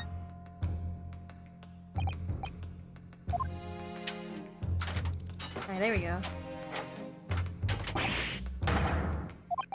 We know what this is. It's a crossbow. Let's look it over some more. Oh, we never examined this bit. This groove here. Must be where the arrows are loaded, I suppose. So I was right. It's a sort of bow with an automatic firing mechanism. This would be perfect for someone like me who catches his ear with the bowstring 2 times out of 3. In fact, if I had one of these, maybe I could have beaten Cosma in Kyudo archery training. Not anymore. Not anymore. And then there's the piece of cloth. That was from the balloon. The funny part is that they would know what this is because of the Chinese. Oh, yeah. Oh, wait. Wait.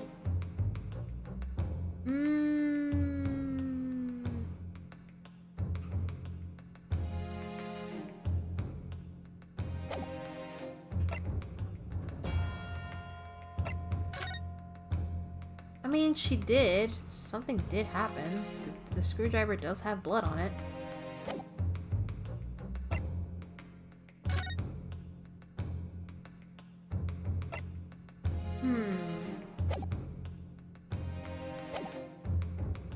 I'm gonna assume it's the cause of death.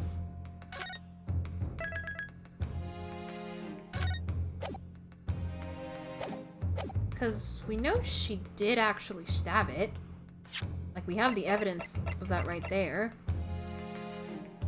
Or maybe she didn't stab it, but someone did stab the body. We have the fucking that there. And there's blood on the screwdriver, so that much. So I guess... cause of death?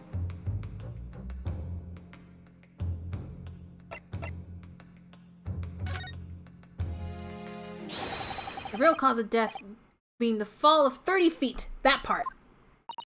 Fine, if that's what you want. Stop yelling, please. The prosecution concurs. Oh, you will supplement your testimony now, witness. If you wish, my lord. I mean, we can just press it. The actual cause of death was from the neck trauma it has been suffered from the 30-foot fall. 30-foot fall. Hold it! Okay? You're quite sure about that? It was a result of a broken neck? Yes. As a professional, I was more than a parent. You'd never know just by looking at the photograph of the victim, though, would you? No, that's very true. Obviously not. Which is precisely why coroners are needed to determine the actual facts. Yes, assuming they can be trusted. Ooh. Ooh, Ryunosuke throwing some shade there. Oh my. There's no point calling her assessment into question without evidence. Let's get back to the testimony. Very well. Spicy. I enlisted the help of the entire forensic investigation team. Hold it! Yeah, the whole team was in on it. The entire team? In perverting the course of justice? Yes. My team consists of the very best investigators there. I demand loyalty from all members. We operate on a code of chivalry of sorts. You aid and abet a murderer, commit perjury, and dare to talk about chivalry? It must be getting very spicy. Ooh. Things are getting saucy here. Ryunosuke is seething and molting. He is seething. Scythe is like cope, seethe, mold. It was a matter of priorities. What? Nothing was more important than protecting the secret of the professor. My team did what was necessary without losing sight of the primary goal. I consider their conduct exemplary. Ugh.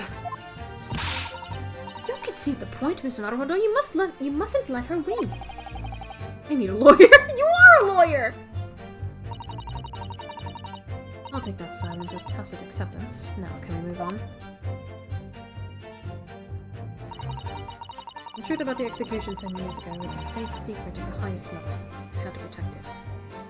Oh, thank you. Actually, I need to go get a drink, and I might go get some food as well. So I will be right back. I will BRB for a tiny bit. I will let the game music playing because it's pretty good. So give me a second. I'll be right back. Oh, yeah.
I'm back. I'm back, I'm back, I'm back, I'm back, I'm back. I got a drink, and I also got some food. And we're back to this. Hello, hello.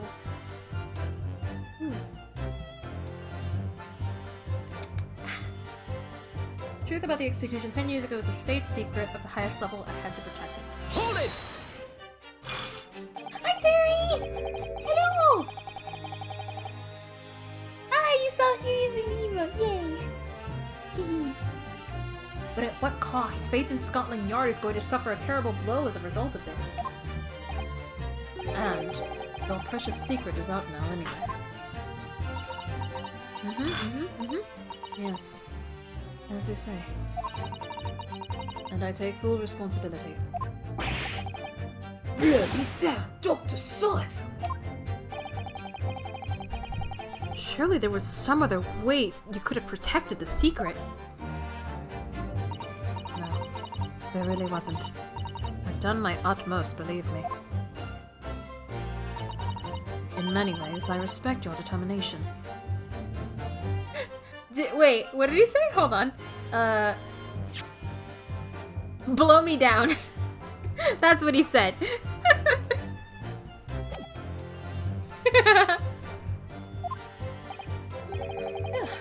I nearly froze under that cold stare as she said that. I do believe she was being genuine, though, Mr. Naruhodo. Well, at least we got complimented. So that's her story. She admitted everything and revealed her full involvement in the crime. I do wonder if there could really be much more to it. Well, I don't know, but I just have a feeling. Do you, Mr. Naruhodo? The truth is, I find it strange too. Now those two are reacting to this in completely opposite ways, I mean. Yes, exactly. For some reason, I feel sure they're still trying to hide something. Hmm?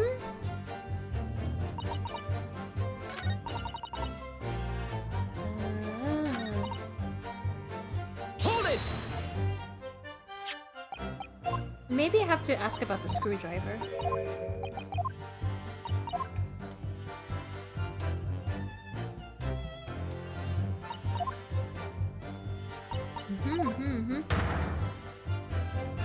Yes, yes, yes. You stabbed it. Yes, yes.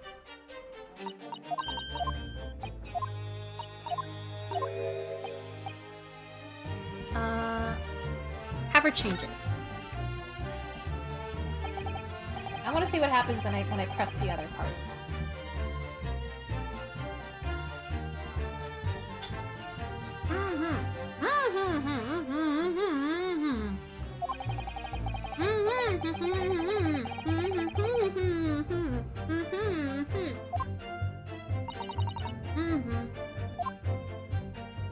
Sorry. I'm having lunch.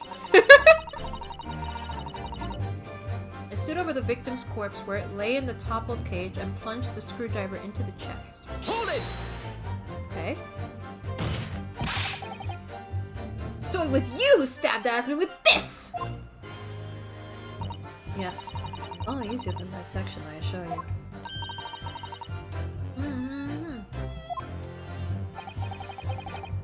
That was morbid. What a welcome change. The victim died instantly from a snapped neck. All I did was carry out the instructions I'd been given. Yeah, but I didn't actually... Well, technically I had brunch. So I guess this is more dinner than lunch. Cutting through the human skin is tough. It's not like chicken. I don't want to think about that! I don't want to think about that! As unflinchingly as ever, no doubt. I imagine you didn't bat an eyelid when you drove the weapon into his body. There was no need to bat my eyelids. I mean, she does dissect bodies. And what else did you do to twist the facts? Remind the court, why don't you? If you wish. Oh, that's it? That's all she says?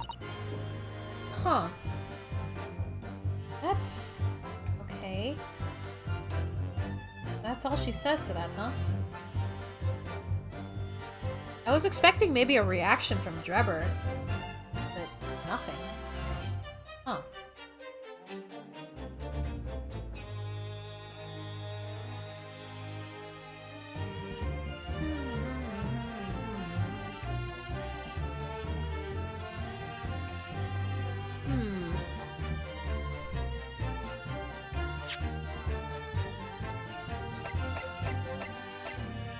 Something to do with this picture, I imagine.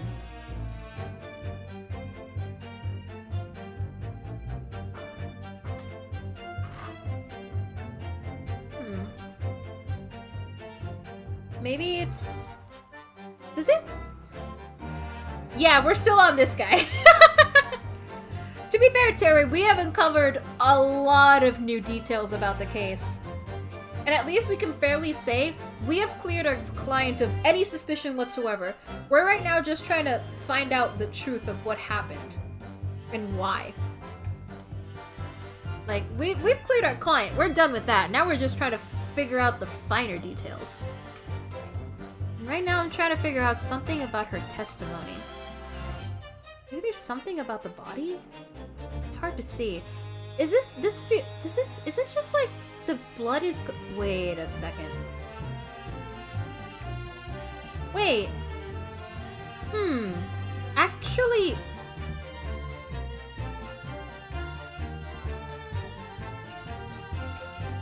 Okay, I think I might be going a little crazy, but hear me out. I kind of had a little game theory just now.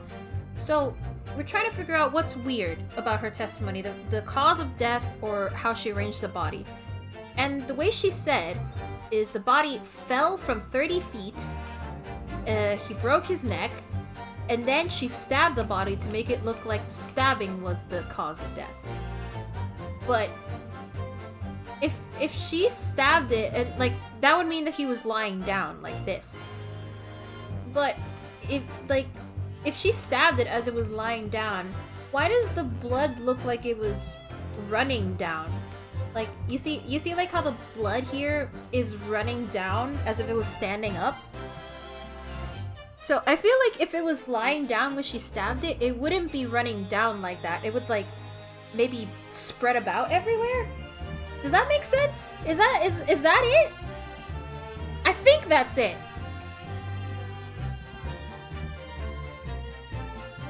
Yeah, exactly. Yeah, it wouldn't be like it wouldn't. Yeah, I hope that's the case because I feel like that's it. Oh man, I feel proud of myself. I did that all on my own. Yeah. Okay. So. Yeah, she's also the only one saying he died from a broken neck. However, that's just a theory. A game theory. I'm gonna save anyway, just in case. No one else knows if he actually had one? Oh, like a broken neck. No one actually knows if he had a neck or not. So... I guess... the picture? I'm gonna assume it's the picture, because that's the only thing I can think of. Necklace wonder. I did save, so... Objection! Oh, I'm so smart!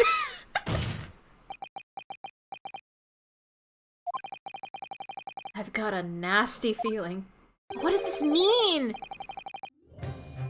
That this inconsistency points to an extremely uncomfortable truth. Ooh, this music though? Ooh, I can't wait to finish this game so I can download the entire soundtrack. Actually, do I have the soundtrack on Steam? I think I do. I'll need to check that later. What on earth is the matter, Council? Have you lost your tongue? I apologize, my lord.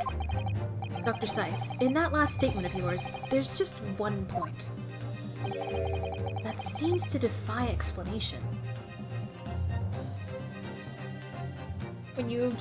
When you object and the cross-examination music stops. Yeah! The best feeling. Out with it, my learned friend. There's an obvious inconsistency. between your description and this photograph is the blood, which shows that the victim in the birdcage following the events that led to his death. Objection! The court has already examined the photograph in depth. There's nothing new we can learn from it. Oh, I would say otherwise, Van Zeeks. You dumb little vampire man. Objection!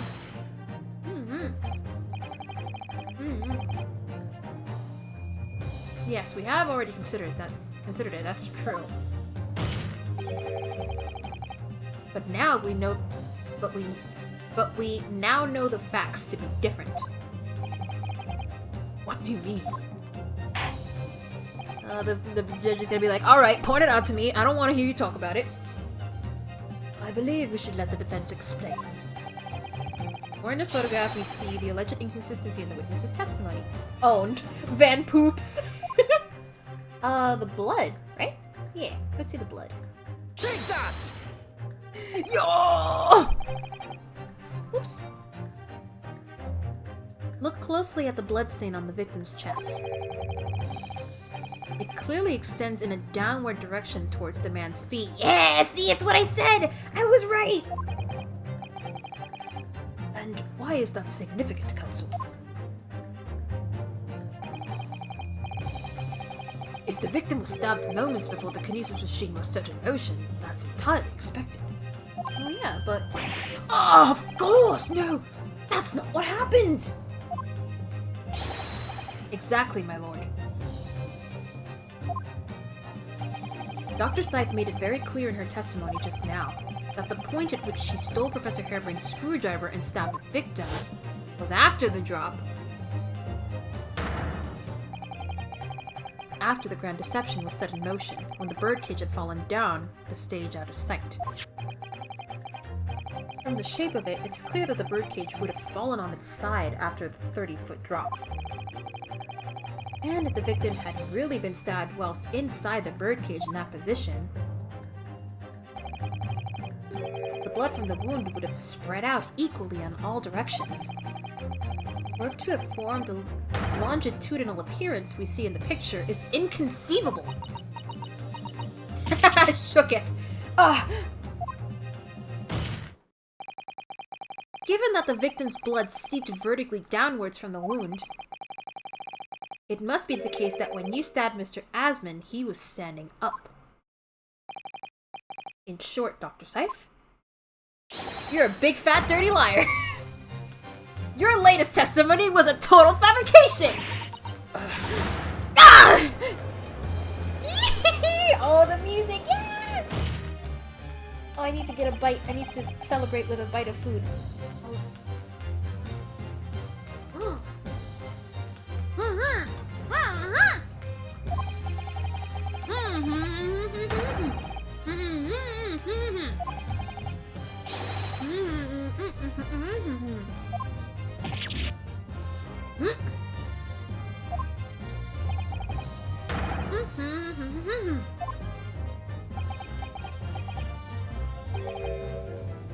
Oh, were we under the oh, is he gonna say that we were under the assumption that she was an accomplice when she's actually the murderer?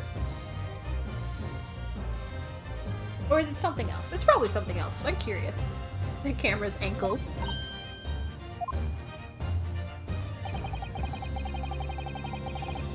You claim you were coerced into helping Mr. Oh no, it is! You were coerced into helping Mr. Drebber as a result of the note he left in the waxwork. You claim that you made changes to the scene of the crime to implicate the defendant. And you claim that you authored a fake autopsy report to cover your tracks. That's why Drebber was saying it's not true. Cause he's just an accomplice. Oops, I pressed the button. He's not the mastermind. But one of those claims is an out-and-out lie.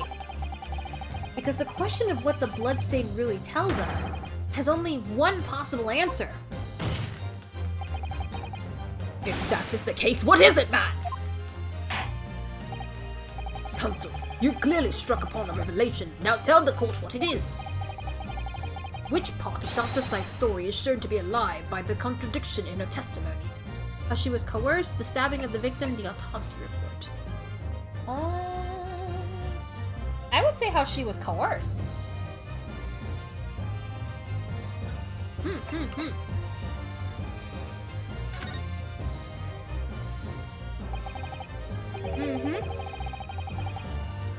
Clearly, you weren't really coerced by some letter at all. What? If you were, Where's the note? It's nowhere to be seen.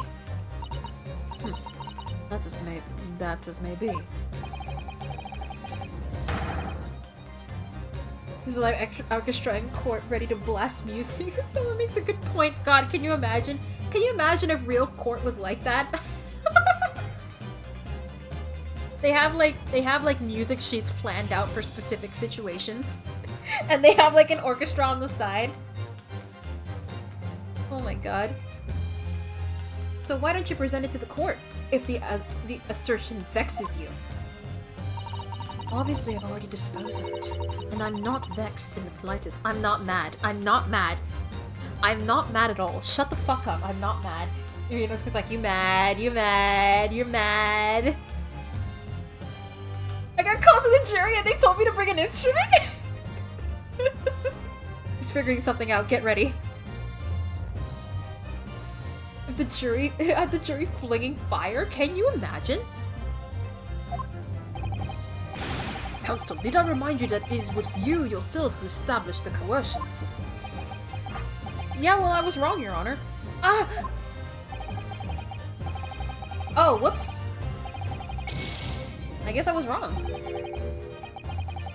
Feeling vexed, my Nipponese friend. I'm not mad. I'm not mad. I'm not mad. Very. Okay, so it wasn't the coercion. Alright. So it wasn't that.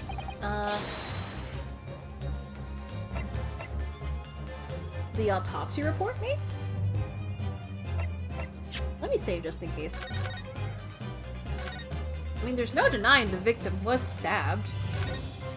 I'm guessing the autopsy... What did the autopsy report say again?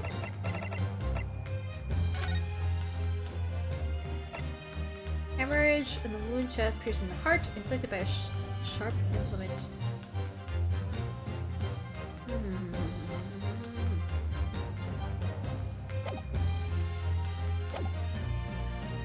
Stabbing the victim. Could be in the way he was stabbed? Maybe.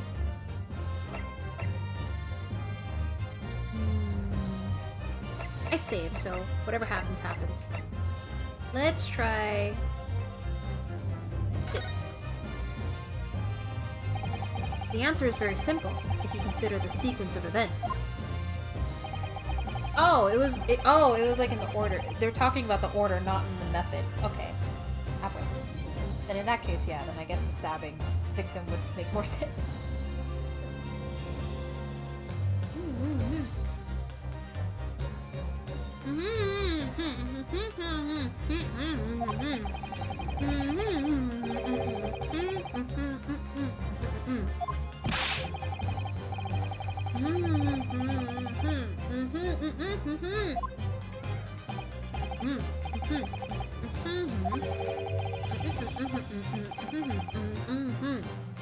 Objection! Wait, what? That's impossible! The man was dead, remember? No! That is the misapprehension!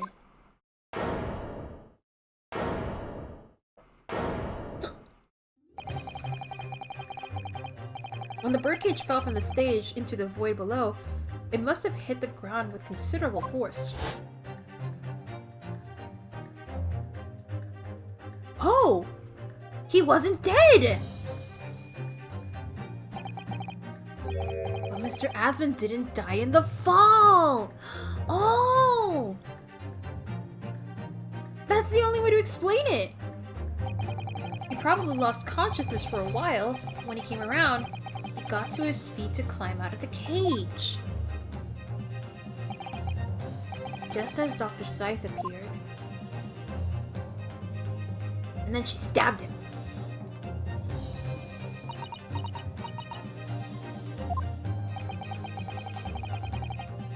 the victim was in fact alive at that point in time, it changes everything. What the fuck? Are they gonna show her stabby? She's got the screwdriver! That was a weird way to stab someone.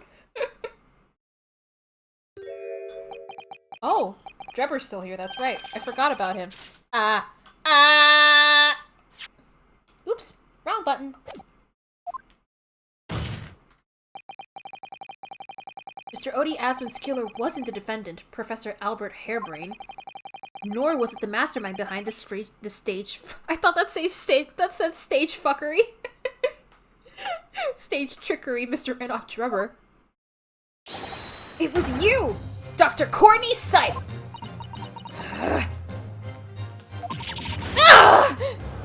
Oh yeah, baby! Oh yeah, baby! Oh yeah, baby! Let's go! We got this. Order! Order! Order! Can this possibly be true? Oh! Have you been taking me for a fool? Oh! What are we naming our Tier 3 baby? Oh my god, Alice! Hi, Alice! Our Tier 3 baby. Oh! So that's why he was so adamant. He didn't know. I don't know. I'm bad with names. You probably need to name our baby Alice. It's our 9-month anniversary.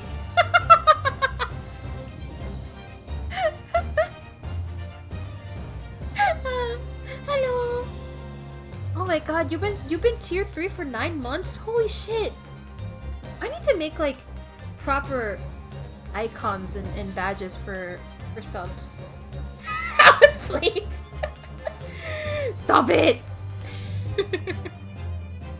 Oh my god. Wow, where was I? Oh yeah, Drebber was freaking out. So he was getting pinned. Name it Clump. Clump. Are you okay with that, Alice? Do you want our baby to be named Clump? Oh, she got caught in the act!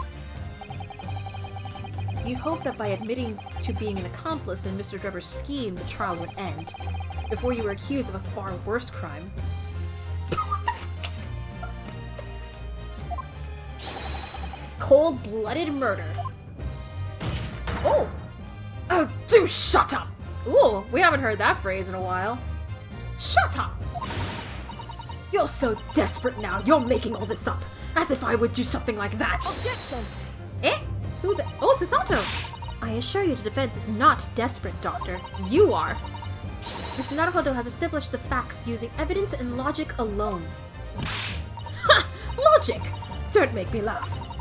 Sadly, your logic has a gaping hole in it. What? What do you mean? I'd have thought it was obvious. A motive, boy. You're lacking a motive. Oh. Oh, that's right. She didn't really know Asmund, did she? I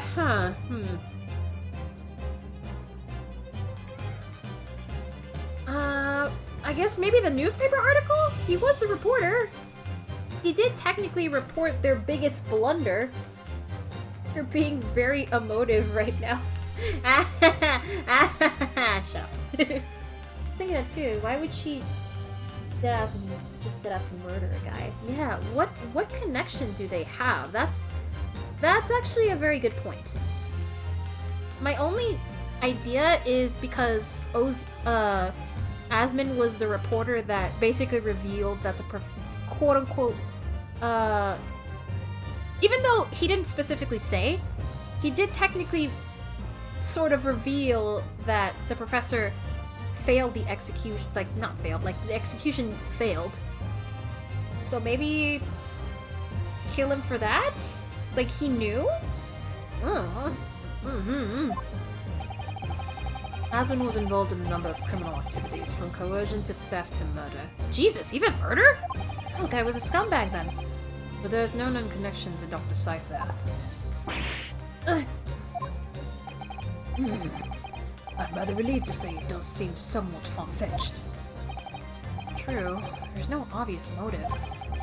But there's still something in the back of my mind. I feel sure I've seen something somewhere that hints at why the coroner might have done this. Clay? Yes, I might have tampered with the crime scene and concocted a fake report. But murdering someone for no reason is a very different story. That's what I said. Liquefying him with explosives is fine. Objection!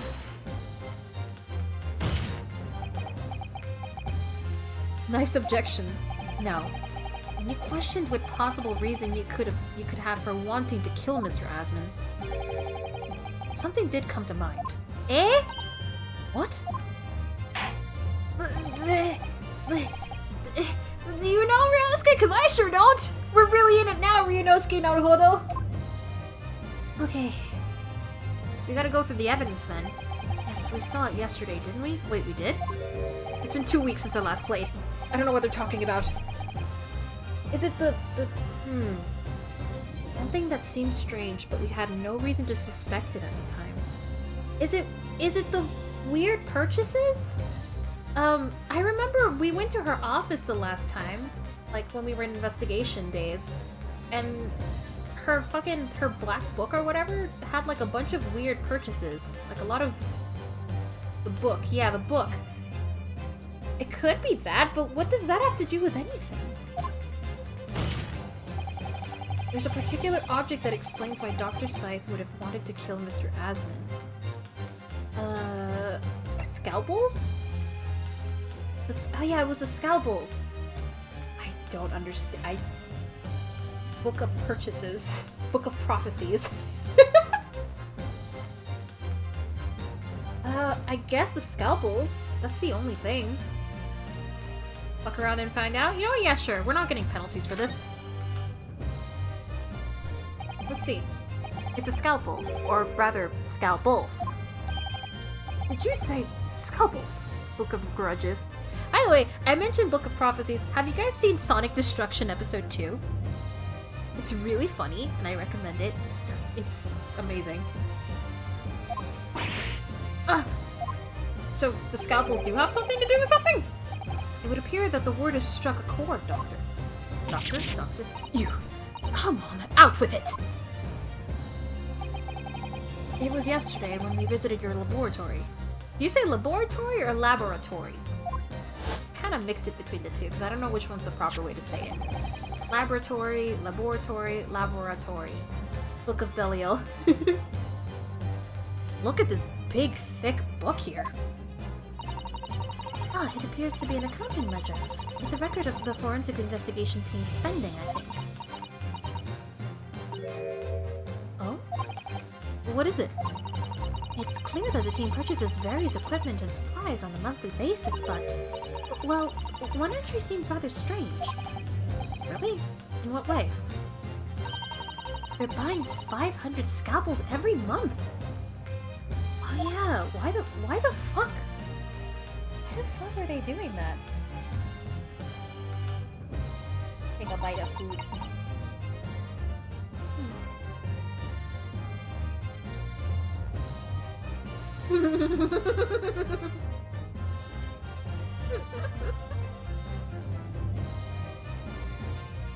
This is my lab. And this is my laboratory.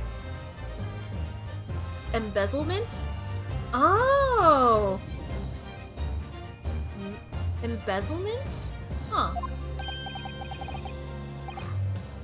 500 scalpels a month? At first, I wondered what on earth you could be using that many scalpels for.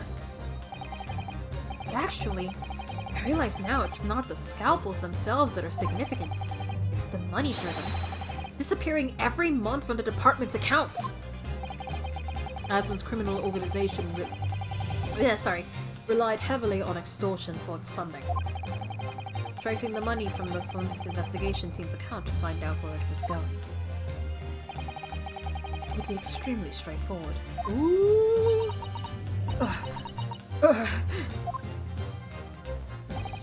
10 years ago, when Mr. Asman was still a journalist and wrote this article about Mr. Drebber, He may have well have stumbled upon information as he was researching the story. Information relating to Dr. Sight's darkest secret that he would use to rack money from her for the next decade. Holy shit! A darkest secret? Good lord, you mean... I don't know what happened on the night of that execution 10 years ago. But clearly the opportunity to rid yourself of the menace was too tempting to pass up. Holy shit!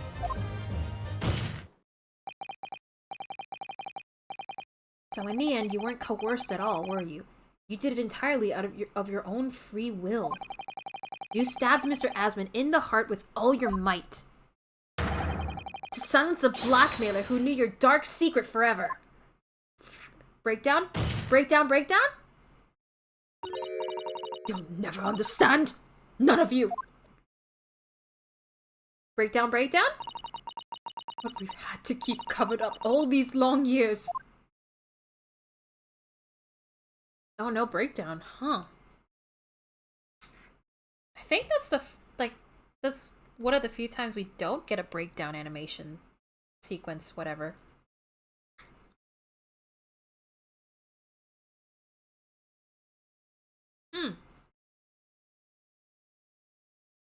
You're not off the hook either.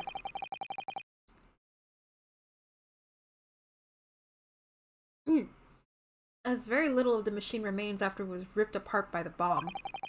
The truth of this case can never be properly established, unless you speak out.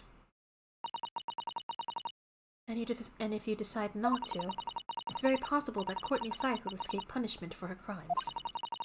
Please, sir, own up to what you've done, and tell the court the truth about what happened. Come on, Drebber. It's over. Just tell the truth. 10 years ago, you told the truth, and you were robbed of a bright and successful future as a result. I can certainly understand your bitterness, and your consultation now, however. It is surely the chance you've been waiting for, to sever the hold that fate's had over you all these years. Come on, Drebber. I mean, you're still gonna go to jail, but, you know, not for murder, at least. Super high voltage instantaneous kinesis? I mean, really.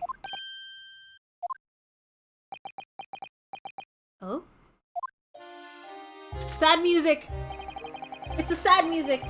It's the addle-brained mock scientists that are the worst, you know. They don't recognize the fact that they don't have talent. They can't even get that right. And so they end up chasing impossible dreams, having unbridled faith in their abilities. They go on and on about their wonderful hypotheses, their stupid eyes shining like a little child's. Hey, come on now, no need to be rude. They make me sick! I can't abide their foolishness! Careful, Mr. Drebber.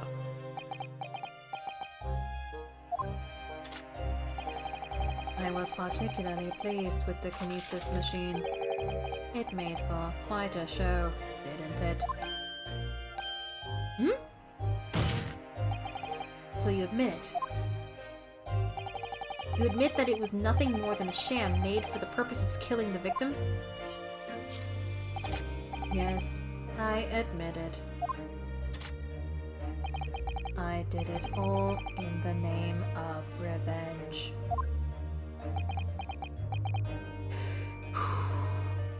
Wow.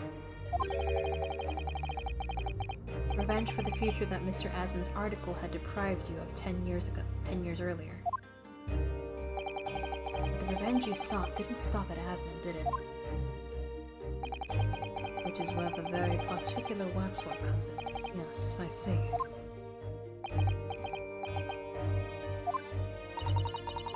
The condemned convict that you saw rising from the grave in Lowgate Cemetery 10 years ago. If your account of those events was all true, then obviously Scotland Yard couldn't afford to acknowledge what had happened.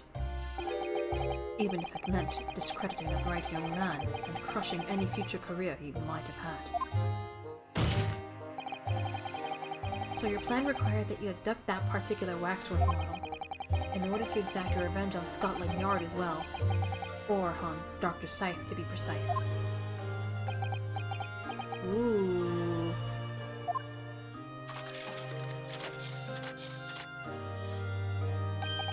It was a year ago. By some extraordinary twist of fate, Asmund turned up at my workshop. Oh, I hear some trucks outside my house. Whoa. If he didn't remember who I was... Oh, he didn't remember who I was, of course. He just wanted to employ my services as an engineer. And he happened to have a paper with him. An article on the front page caught my eye. About the coroner who'd handled that bogus autopsy being appointed head of the new forensics team. That's you, let you in. That you're driving a garbage truck? When I learned that news, my cognitive processes started to devise the plan. What a horrid tale. He robbed me of my future, so I wanted to use the man's own wiles against him for revenge. And have that rotten Scotland Yard eating out of my hand at the same time. I wanted them all to suffer the same humiliation I'd had to suffer. Holy shit, dude. Wow! That's a lot of baggage.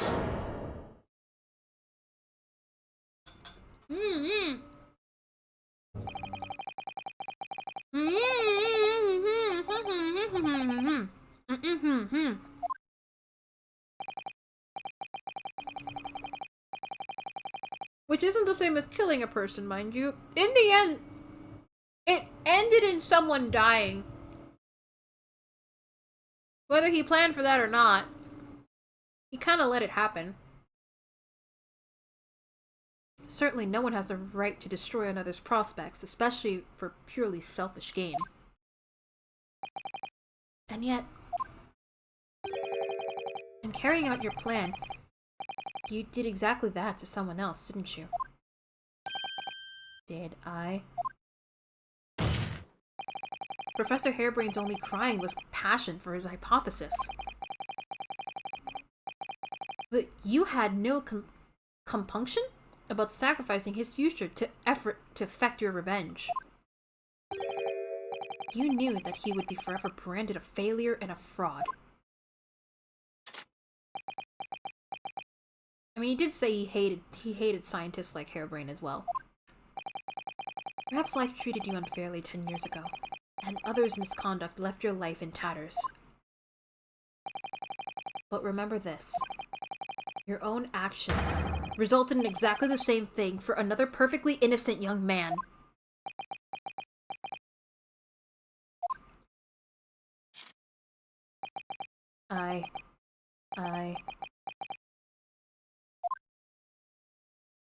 Bruh. It's got a little deep. Are we done? Is that it? Did we do it? Lord Lanzeeks, what of Dr. Scythe?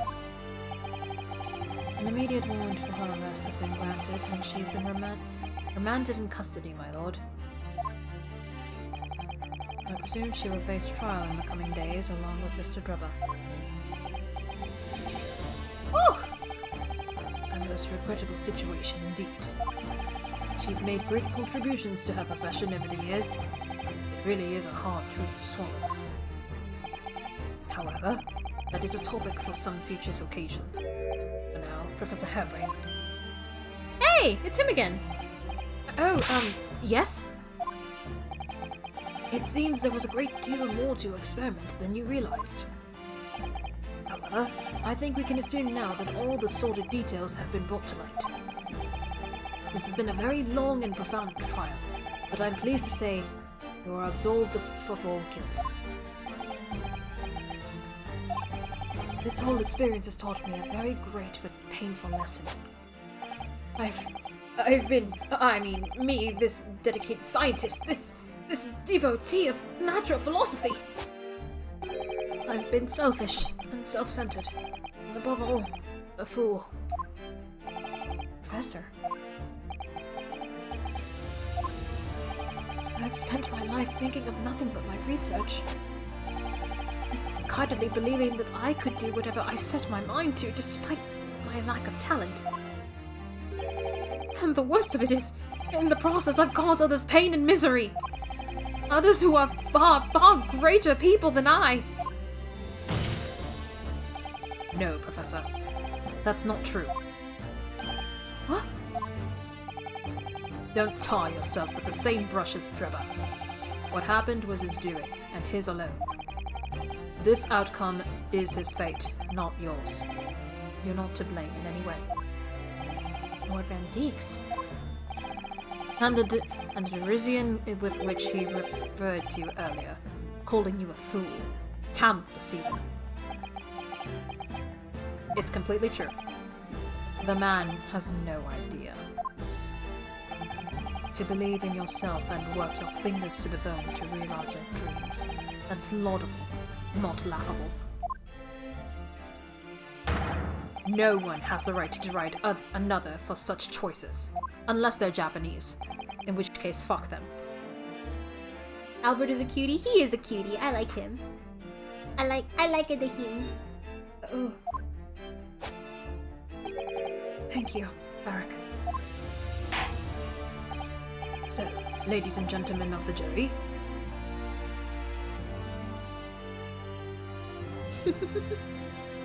And this is why people can teleport in the mainline Ace Attorney series.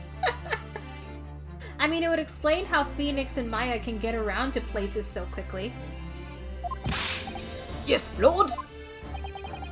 It is this court's expectation that you find the defendant not guilty of the charge for which he stands accused. I presume there are no objections? None from me, my lord. Certainly not. This trial has really made me think, but this is the right decision. It's all been proven methodically and rigorously. I have no misgivings whatsoever. What's it? He's done, is he? It's all over? I don't know what's become of the yard these days. I don't recognize the place. Very well. In that case, I hereby pronounce the defendant... Not guilty! Yay! Woo! Give me the fireworks! Give me the fireworks! Give me the fireworks! Yeah! Woohoo! Yeah, baby! Yay! Woo! Woo! Woo! Woo! Woo! Court is adjourned.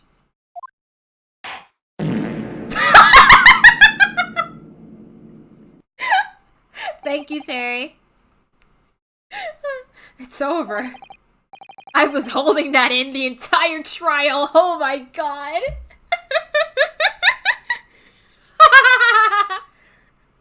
It was so close. It was so close. Oh my god.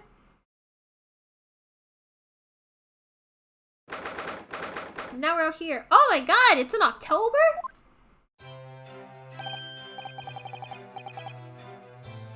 Yeah, it's deserved.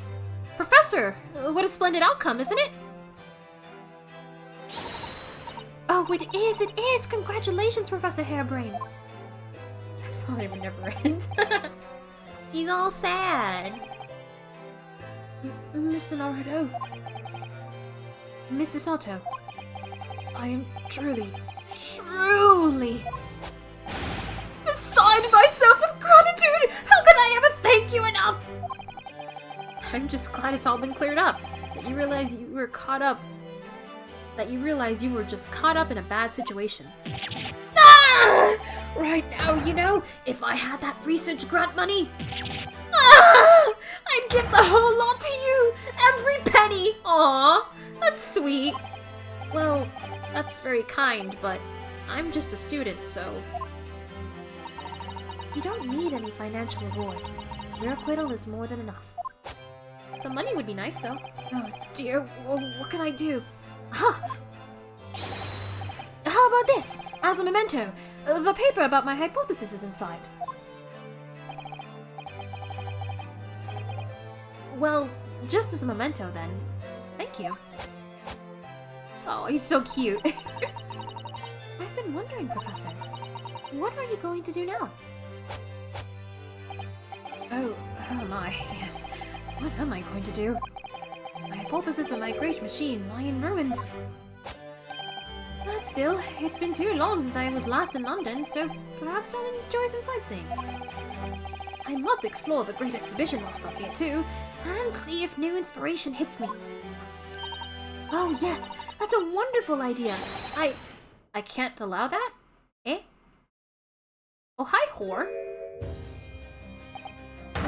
Lord Van Zeeks! What are you doing here? Barrack! I'm sorry you had to go through that, Albert. Well, if I'm honest, it was terrifying. You were like a great demon behind your bench there, snarling down on your prey. You're one of the few true friends I have. Eh? I couldn't leave it to anybody else to handle the prosecution or the defense. Eh? Wait, sorry? Eh? Hell? Hey? Is he complimenting us? I always knew that you had my best interests at heart. Don't worry. How about you show me around while I'm here in town? It's been a long time since we left the university. We have a lot to catch up on. Come on, hang out with your boy. He's lonely. You can't just leave your boy alone. Listen, Albert. In a few days, your acquittal will be made official. When that happens, you must head straight to Dover. I'll accompany you. What? Eh? From there, you'll cross the channel and make your way back to Germany. I've already purchased the tickets. Eh? The size difference? Yeah! The size difference. Yeah. But no! Hold on a minute, Varric! What about the Great Exhibition? This is the chance of a lifetime for me! I want to look around! No. No sightseeing, Albert. Give up on the idea. Eh? Wait, is Harebrained in danger? Sometimes it's hard to see any warmth in those eyes, Barrack. Lord Van Zeeks? What's all this about? A necessary precaution. Eh? Yes, I think I understand. Eh? You too? What do you know? Well, Iris told me that when you met Lord Van Zeeks at his office some days ago, asked how Mr. Natsume was doing. Yes, that's right. I remember him being surprised at the time, and thinking it was nice of him to ask. The point is, Mr. Natsume is still alive and well, even though it's been more than 6 months now since he stood trial with the Reaper as the prosecutor. Oh, that's right. Ah, you mean the Reaper's influence doesn't stretch overseas? Those in the Reaper's sights meet their ends days or sometimes months after their acquittal. That's been the pattern up to now. But of course, we know that both Mr. Natsume and Gina were completely innocent. And they're fine. True. And perhaps that governs the Reaper's actions. The truly innocent are spared.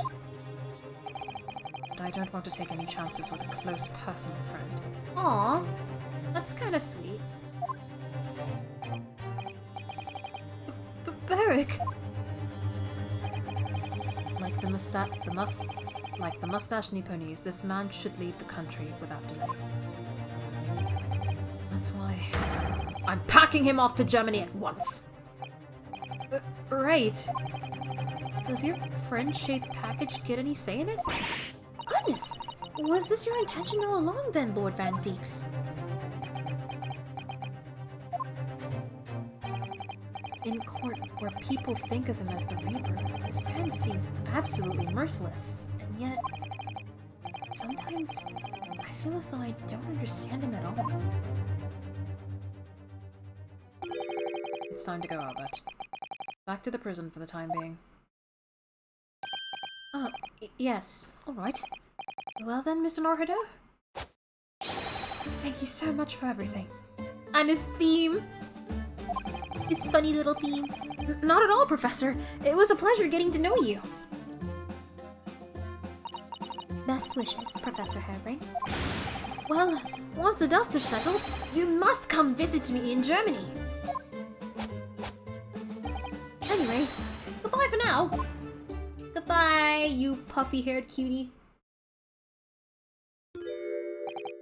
Now, my new pony's friend. Yes? I thought you'd gone too. We have matters to discuss. Can you spare me some time? You want to talk with me? I'll be waiting in the courtroom in 10 minutes. Eh?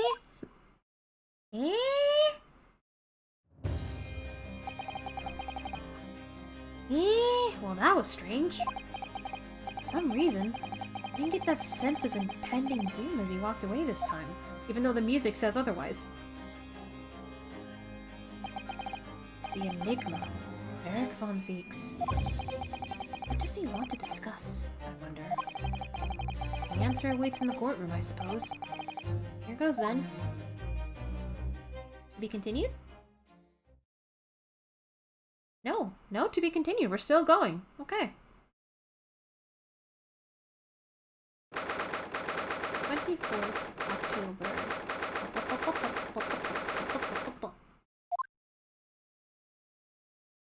Oh, what? What's that doing there? The case never ends! Sir, are you satisfied? You saved a guileless scientist from a great injustice. Yes, I think so. I'm relieved, at least, that the man's innocence could be proven. Anyway, I imagine you've been wondering where my animosity towards you Nipponese comes from. Oh, we're gonna learn why you're so racist?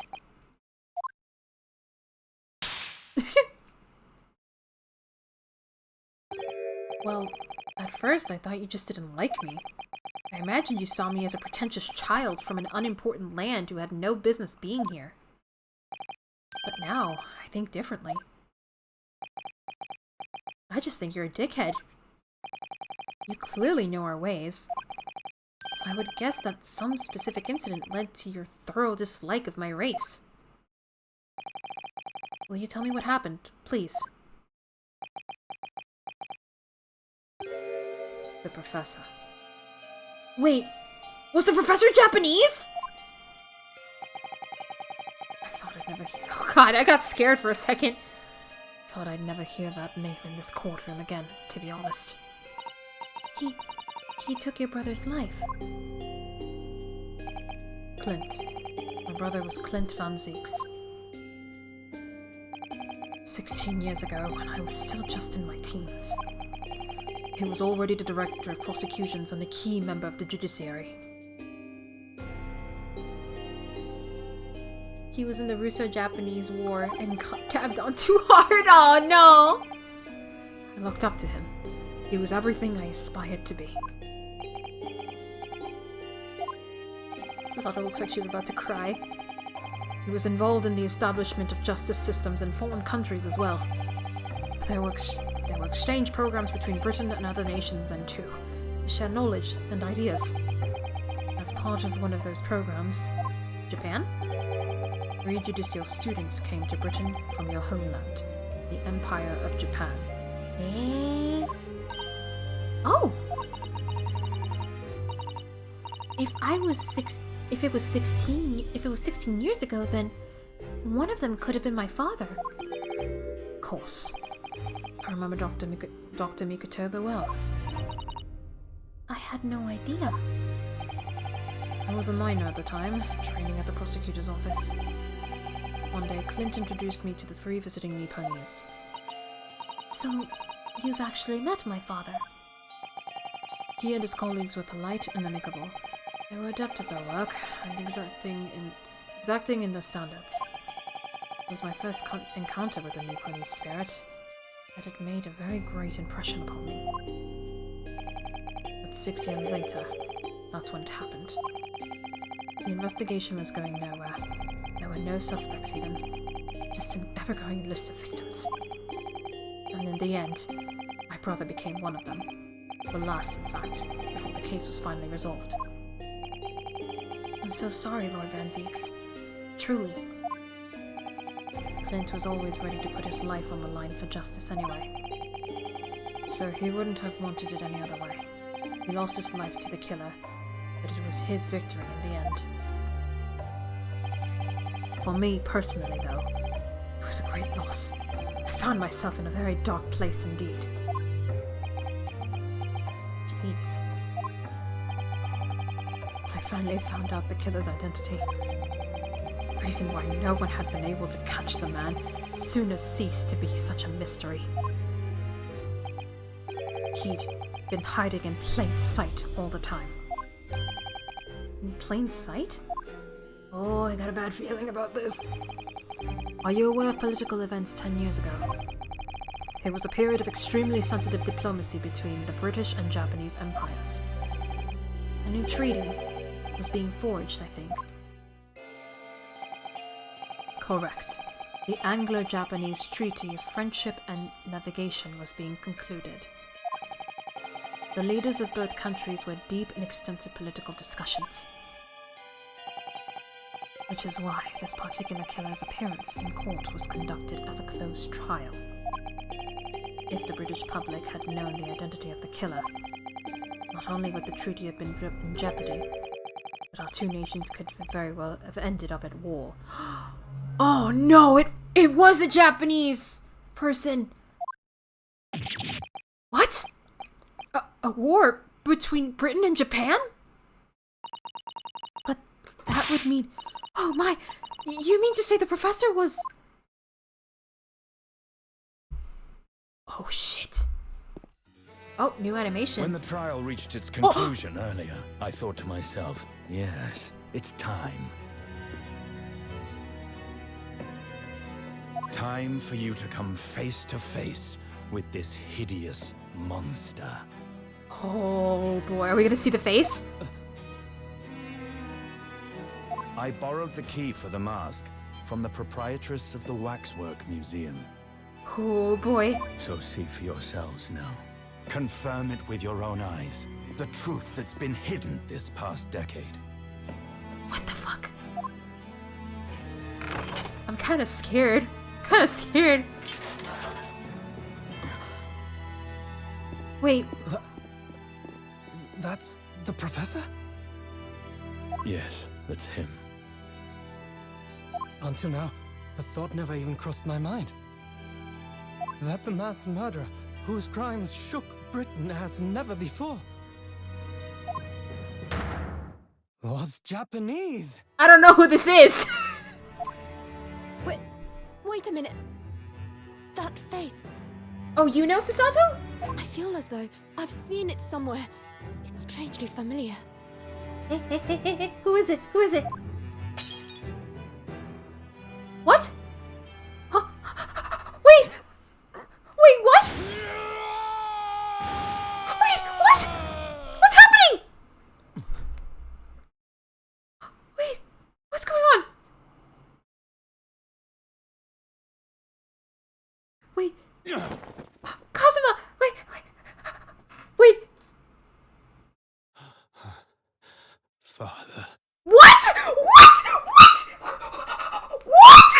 Excuse me? Huh? You're fucking with me! That's his dad? What? Father? What?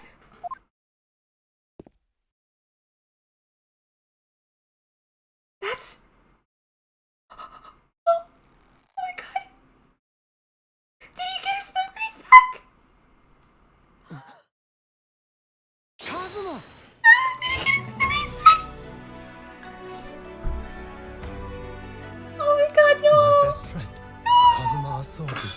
Oh god! After a whole year, finally his memories returned.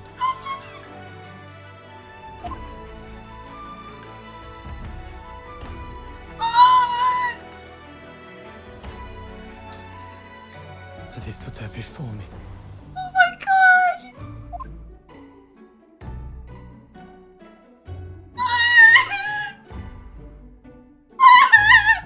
Ryunosuke.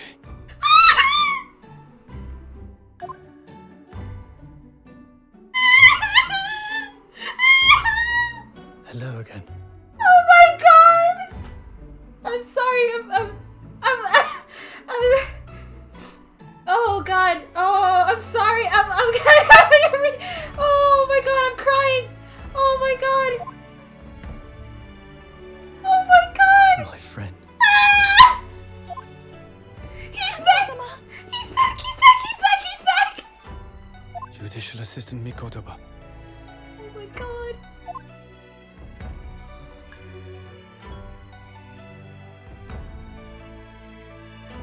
It's been a very long road. Oh. Thank you for guiding my friend here when I could not. Oh my fucking god! I'm sorry. It was an honor. Oh fuck! I'm sorry if I'm being really loud. I'm having a moment here. Oh. Oh my god, my boys! Oh my god, my You boys wouldn't are die back that easily. together! Kazuma. Oh. My boys are back I owe you together. thanks too Oh my god. for taking good care of that in my absence. Oh, we get to give his sword back! Yes! Oh, Please, give it back! Come on, give it back! Give it back! Come on! It's his! Karuma. The great blade of the Asogi clan. Passed down through the generations. Oh, I'm a mess.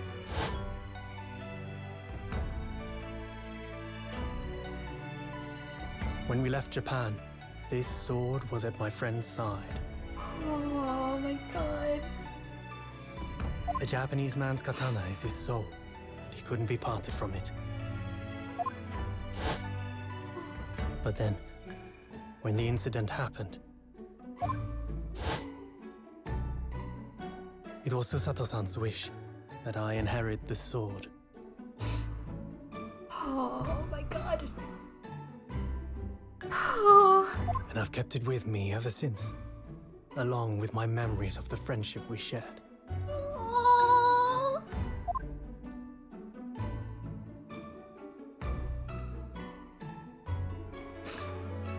With this by my side, I always felt that you were watching over me somehow.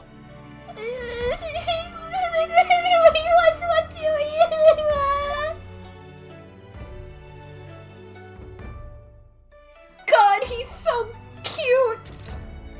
My boy! That's my boy! That's my son! My two special boys! And I've made it. At last. that's his dad. Father. Oh, fuck. Are you saying... Surely not. You mean, you knew all this time? I'm looking at it, but I still can't believe it. But why? This mass murderer is Kazuma's father. What the fuck? Oh, that must have been awkward for Van Zeeks. Taking care of the son of the man who murdered his brother. Oh shit. Maybe don't! That belongs to Spell's exhibit! She's gonna need that back!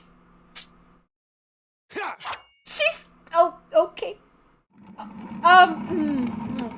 I don't think Spells is gonna be happy about that. Nice clean cut, though. Kazuma-sama. We needed to give that back to the museum. I have no father. Ryunosuke. Oh my god. Oh, give me a second. I need to... Oh my god. Oh, fuck. Oh my god. Cursed for 1,000 years. Let's hope the spell's got spares. Maybe. Oh my god. Oh, fuck. Give me... I'm sorry. I need a moment. Oh my god. I imagine people that are, like, didn't watch me, like, play through the first game are so fucking confused right now. Oh, but this is very, very big. I'm emotional. I'm extremely emotional, and it's gonna take a bit to explain. So,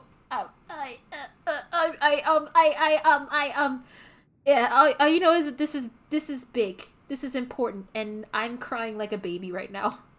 We have much to talk about, but now is not the time. When is the time? Please don't die again. I missed you. You're so pretty. I'll be seeing you. No, we need to catch up. Let's go to a restaurant together. No, come back, please. He just walked out. That's all Kazuma said. And then he died the next day. Before he turned and left us there, in the courtroom. No!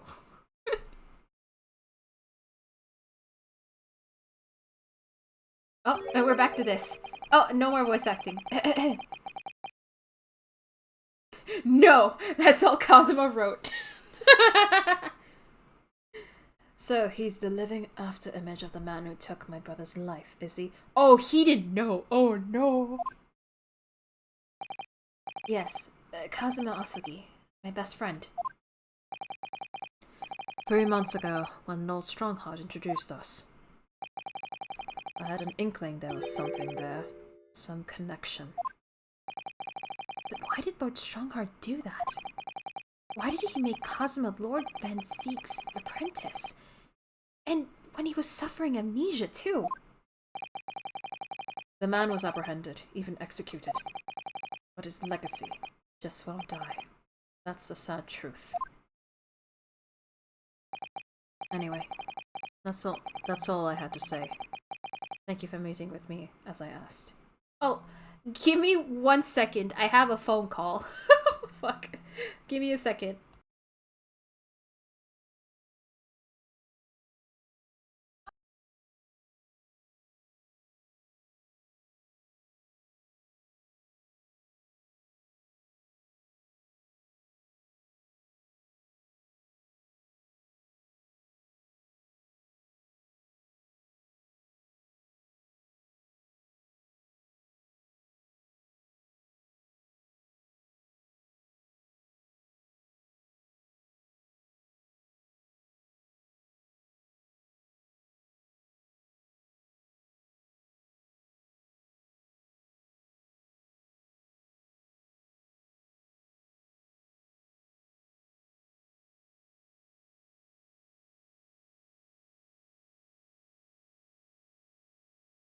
Okay, sorry about that.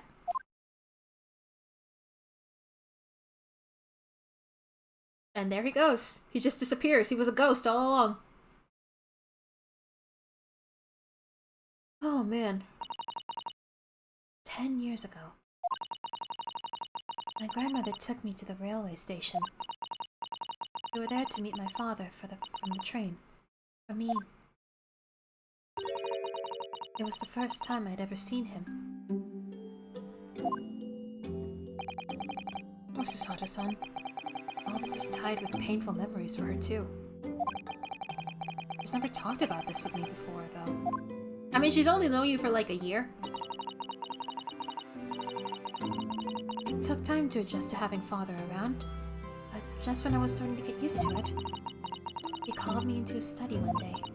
He told me that a great friend of his had passed away in London, and that the friend had left behind a son, a boy, 7 years my senior. Father told me the boy had made a promise to his late father, so he was studying to become a defense lawyer. I wanted to help, so I studied to become a qualified judicial assistant. As I'm sure you've worked out, That young man's name is Kazuma Asagi. So you see, that's how he and I met. Ah, so she was planning to be his assistant. For a brief moment, Oh. my great friend had returned, only to disappear again all too soon. Why do you do that? Why do you do that? But in that fleeting encounter, something stirred. Something that had been dormant for a long time. Hmm? As if great wheels had been set in motion. I could almost hear them creaking into life. I feel a wave of emotions right now. Oz. So many. In some ways, it was the end of a chapter, but in many, it was the start of a new one. Is that it? Are we getting it to be continued? Be continued? Or the end, rather. Yay! We finished the episode! Oh my god! We got the achievement, baby! The demasking. Oh my god! Christ! That left me a mess. That was indeed an experience. Wait! Wait, that was the third episode? I thought we were in the fourth one! What? Oh my god, we're just now reaching the halfway point? Jesus Christ. Oh, yeah, that was amazing. Holy shit. Yeah, go bully so. Yeah, no problem.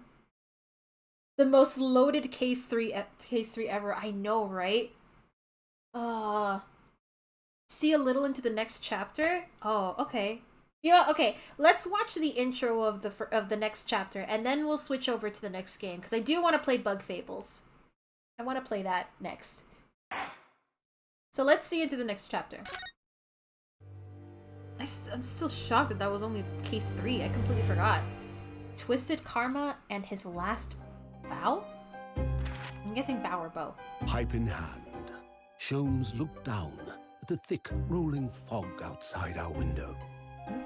I wonder exactly how many mysteries are out there, hidden within this bed of fog, he said. Indeed, a most bizarre incident, born of a curious advertisement. A hellhound's mad gallop through the shadows of a serial murder. An executed man's graveyard resurrection in the dead of night.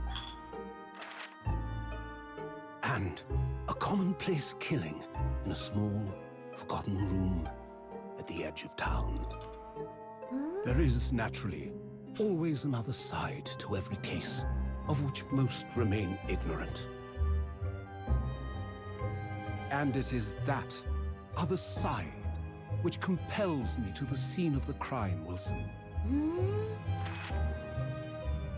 So quickly now, take your hat and let's be on our way, my dear fellow.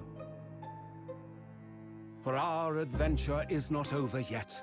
Come, the game is afoot.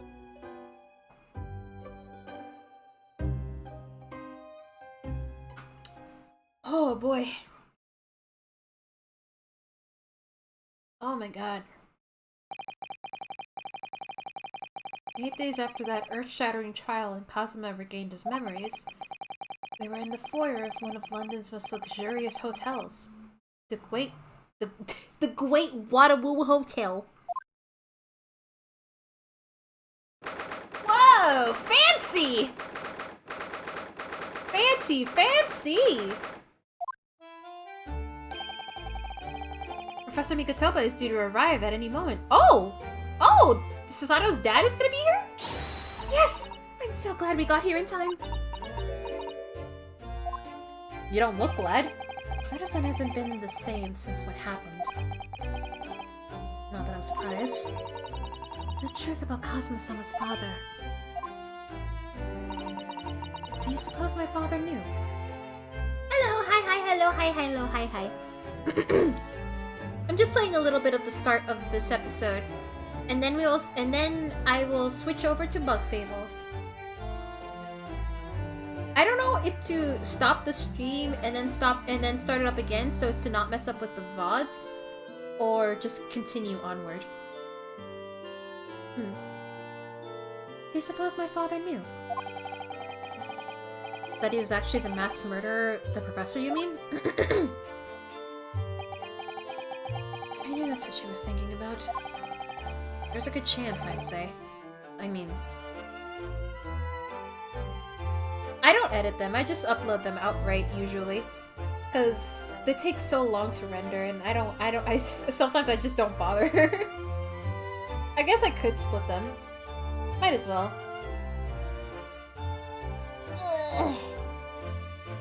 Ooh, hold on, I need to stretch. My shoulder is kind of sore. Shrimp posture. Ugh. Yeah. I gotcha.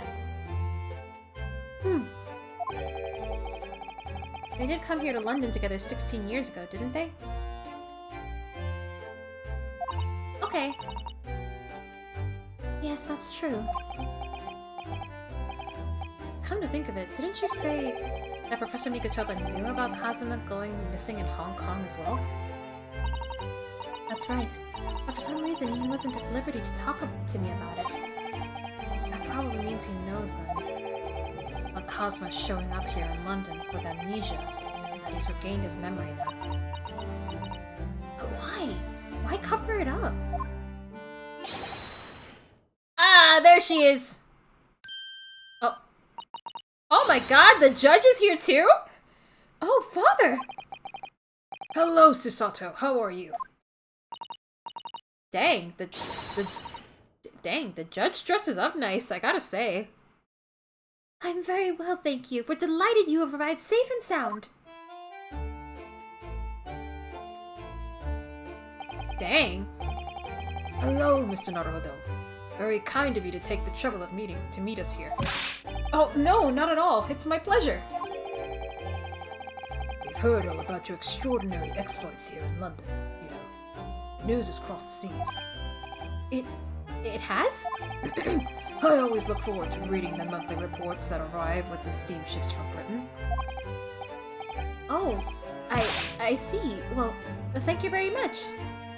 The only judge in the series with a name. Oh yeah, that's right, he does have a name! Who is this man? Why do I feel as though I've seen him before? I take it from your expression that you don't quite place me. In that case, how about a little reminder, Seishiro? A firm tap should do it. Yes. A firm tap? What?! What is he gonna do to me? Here we go, then. I hereby pronounce the defendant, Ryunosuke Naruhodo, guilty! Oh! It's the judge, baby! Seishiro. Him. Probably one of the coolest looking judges. Court will now hear for the trial of Ryunosuke Naruhodo.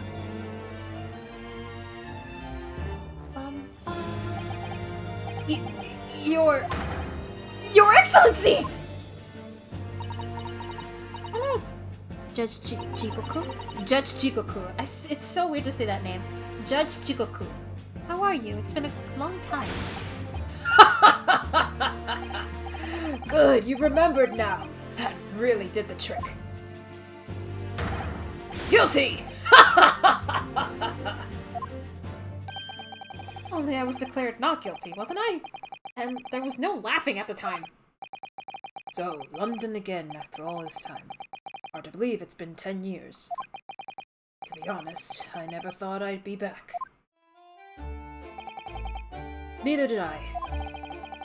I didn't imagine Japan would ever be invited to an international symposium like this. No, really, I doubt anyone did, to be honest. It's all thanks to you, isn't it, Seishiro? What are you talking about, Eugene? He's got that, who's that one Ace Attorney character that always laughs? Oh, Trucy's dad! Yeah. Of course, Judge Jigoku. He must complete the set.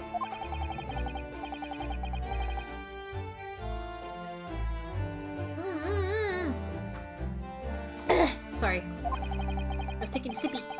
Came to London with Cosmo's father and Professor Mikotoba. He's the third visiting scholar. Ah. Well, all these passport checks and luggage searches at the border took rather a lot of time. I must say, I'm very envious of your ministerial status? Words. You didn't have to go through any of that, did you?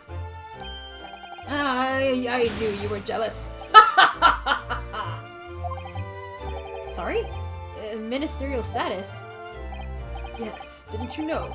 Seishiro here is also Japan's Minister of Foreign Affairs. Oh! Really? It was his personal insistence that allowed you to take Kazuma's place here on this study tour. Oh, so it's thanks to him that we're here. Guilty as charged! Oh, well, thank you very much. He's really every bit as important as he looks. As you... yes, now. Naruhodo. I received a telegram from Lord Strongheart yesterday. Oh, you did? It appears that some things came to light in the trial you were involved with 8 days ago. Oh, yeah. About what happened 10 years ago. That tragedy.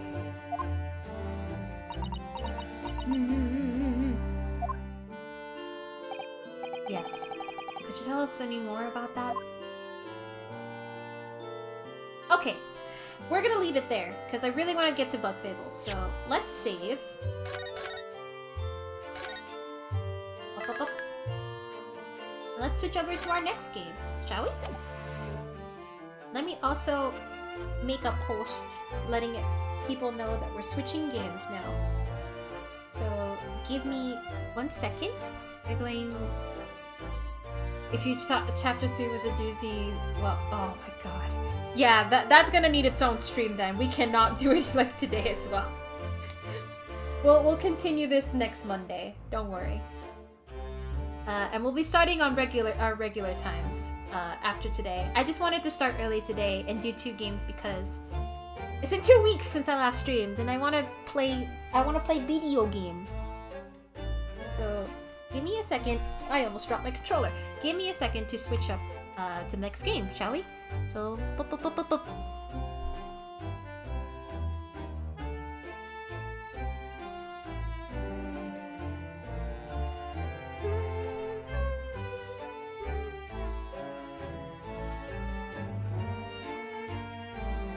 Close that. And open up our next game.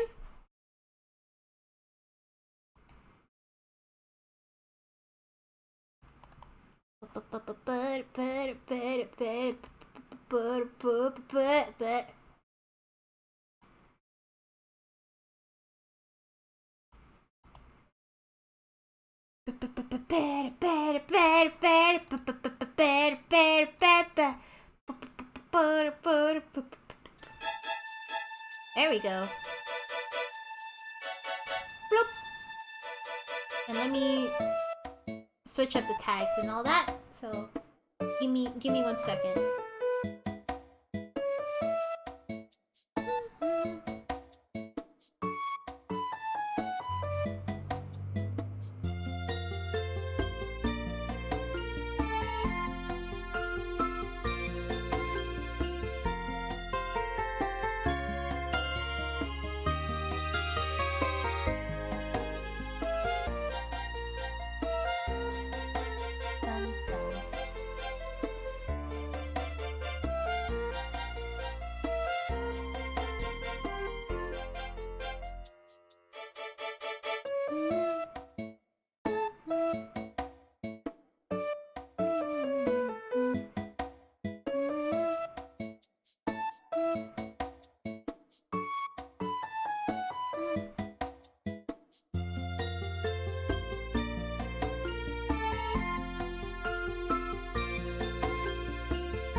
There we go.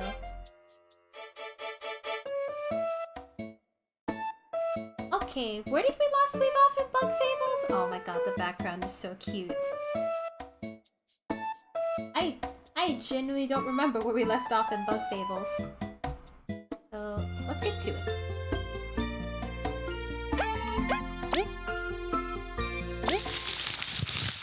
Give it a moment. There were bugs and fables.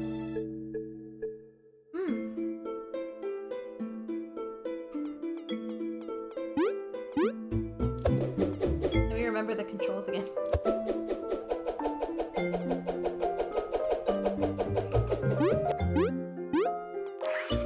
That's the switch. Oh, maybe the side quest will tell us. Oh, is it? Oh, whoops. Sorry. Hold on. Oh yeah, I see it. It's pretty loud. Hold on.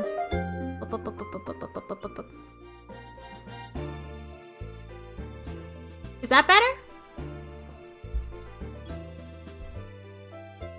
Ay, ay, ay, ay, ay, ay.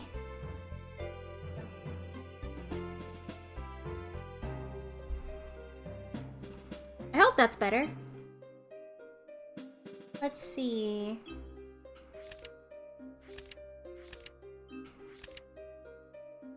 The far wildlands. The wasp made their move, bringing the Ant Kingdom to its knees. Thanks to Maki's help, the Wasp King retreated. However, he stole one of the artifacts. Team Snakemouth must head to the border east of Defiant Route, cross over into the far grasslands. And we have all quests! These side quests! Ooh. Ooh. Please! My horn! It's... Come find me at the house in the Orange Town place! I'll tell you more! Ooh. Okay, let's do the side quest first. Bum bum bum dum dun dun dun dun dun dun dun dun dun dun dun dun. These requests, leaves requests. I want to get better.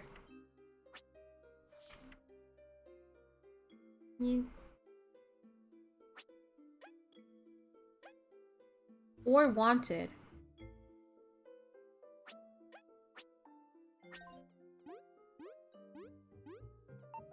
Oh, whoops.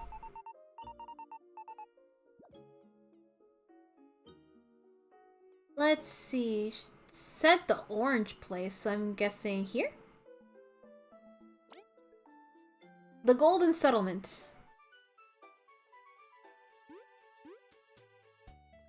What the hell is that? Drowsy cake. This cake's super yummy, but puts you to sleep after eating it. Sleepy bomb. This bomb's infused with numbnail sedatives. Toss it at an enemy to make them sleepy.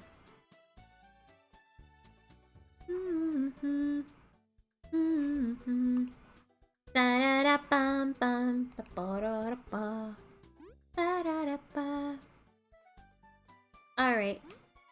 Let's look for little guy's house. I believe we have his horn. I'm pretty sure we found it, right?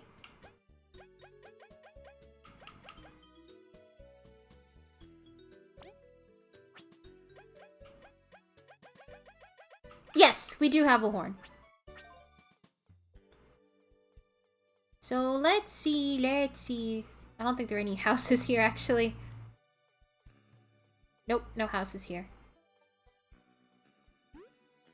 Oh, this is a cute looking bug. Who are you? Cochinos are so cute. The aphids don't fall behind. Bum bum bum bum.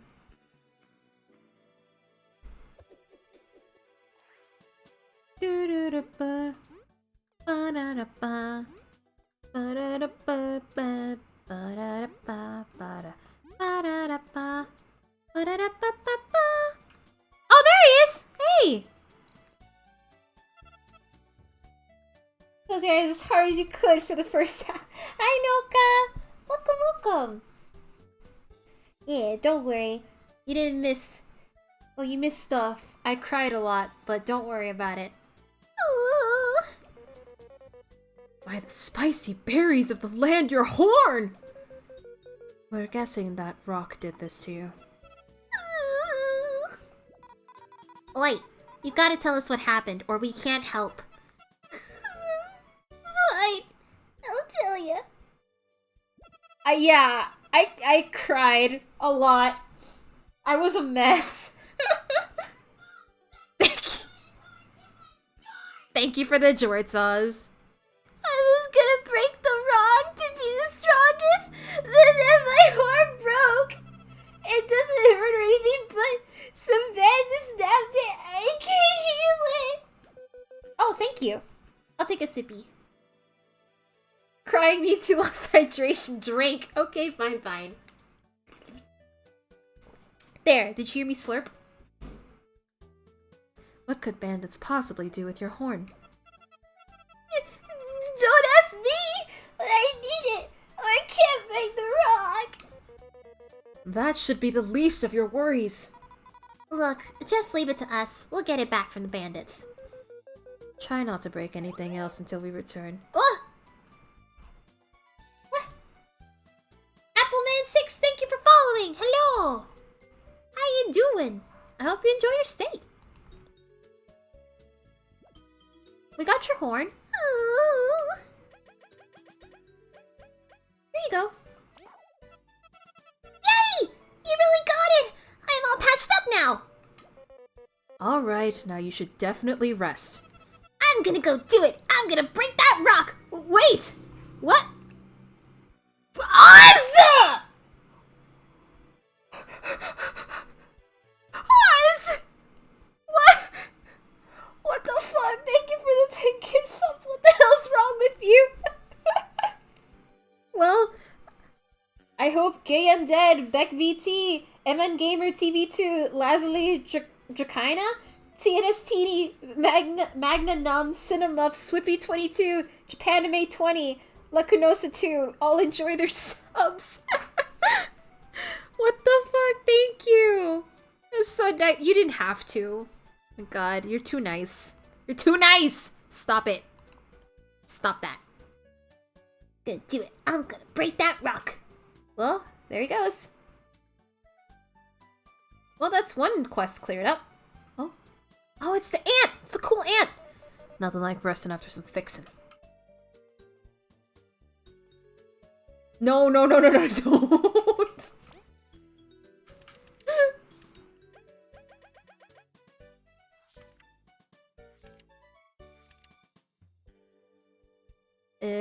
It seems like he'll try to break the Golden Settlement's entrance rock once more. Will his horn be okay?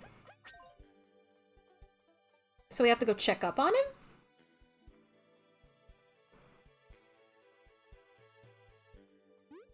Let's go check up on him then. Where was that rock? Over here? Hey!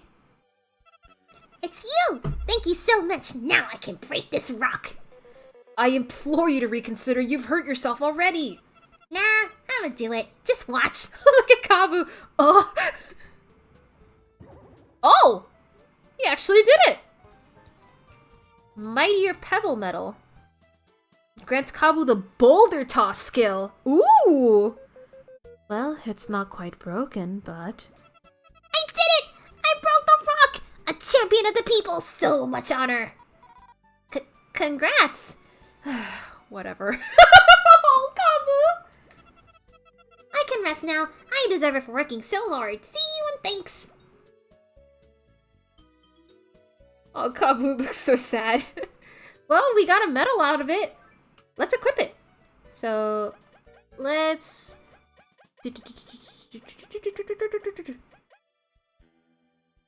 Can we equip it?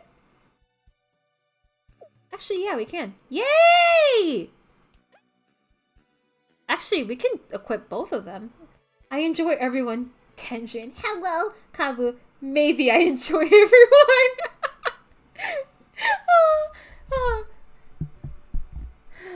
He tries. He tries so hard, and I love him for it. Let's see. Ba-da-da-ba. Ba-da-da-ba. Ba-da-da-ba. Ba-da-ba-da-ba. Ba-da-ba. Alright, what other quests do we have?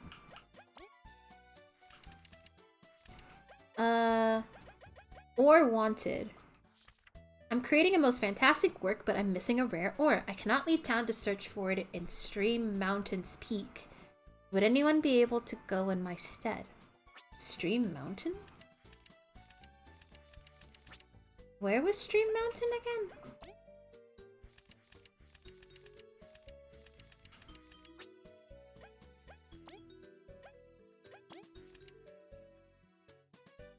Is it somewhere around here?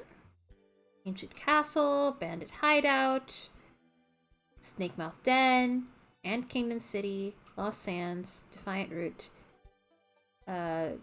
Bee Kingdom Hive, Honey Factory, Golden Hills, Golden Settlement, Golden Path, Chomper Caves. I kind of want to go to Chomper Caves. We haven't been there, have we? Is it through No, not through here.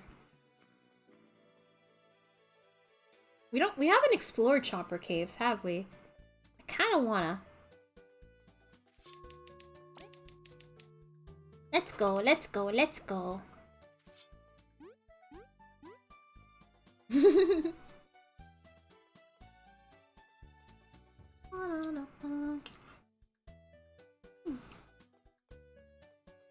Now, how to get there is the question.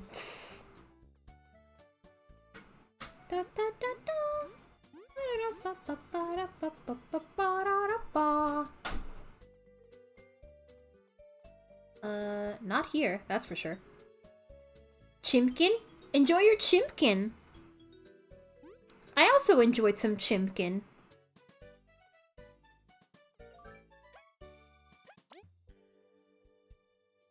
My bug Fables, Sona? Come on now. Oh, we have to go to the Golden Path. So, let's go. Let's get out of here.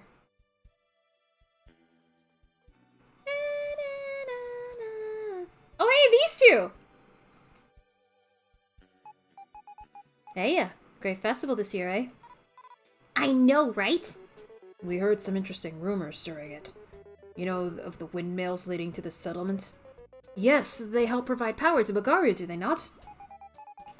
It seems they tried to build one in a pretty dangerous place and some workers got hurt. An incredibly cruel monster haunts the way to the Golden Settlement. Really? We didn't see anything on the way here. Apparently it's a pretty high up area. Does it ring any bells? But yeah, it'd be nice if the area got reclaimed. Maybe they could build the windmill then. We'll scout around if we're nearby.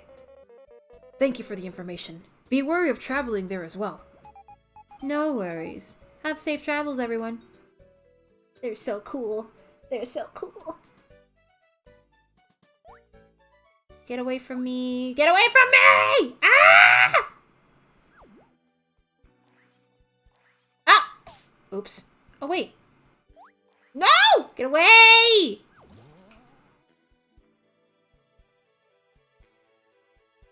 I kind of want to go in here. We were here before, and I didn't get to explore.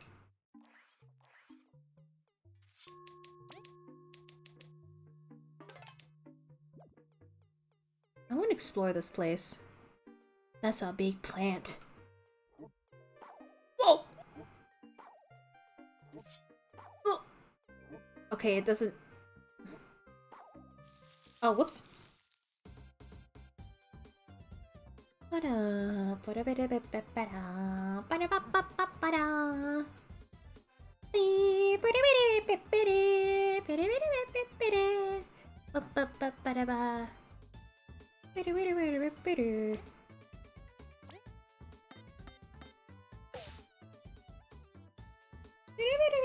Widow car beetle. Hey, shut up!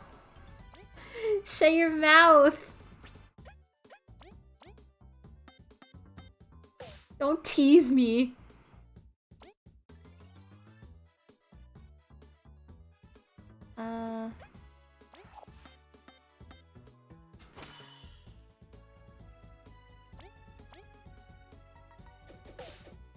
That's one down. Eh? Oh.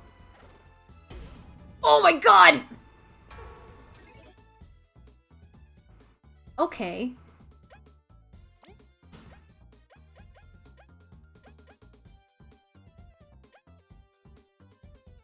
Pablo will dig under enemies hitting them, then...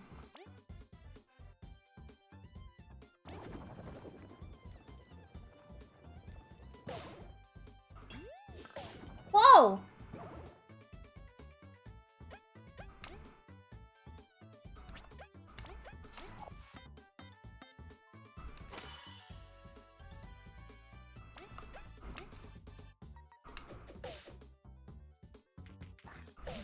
Ow.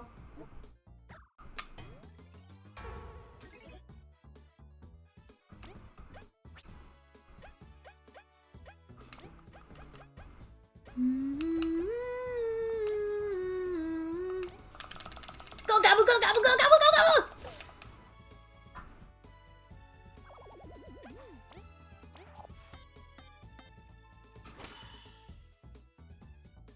Oh, so close.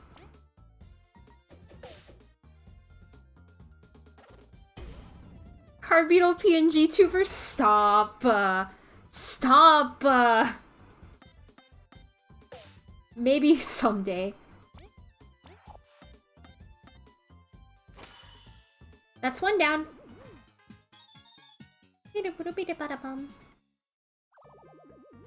Ooh.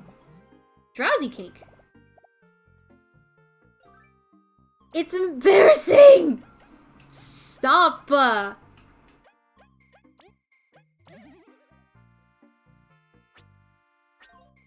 It's embarrassing.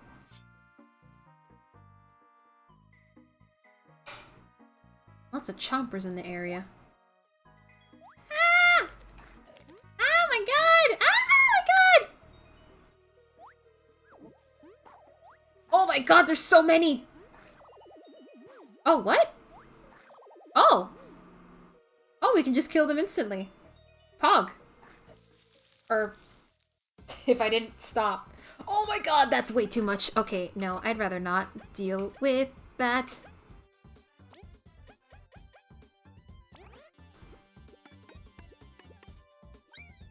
I want to kill it. I don't want to have to deal with that fight. Oh, never mind. Okay. Alright, then... let's just go through, I guess. We need the experience. Go!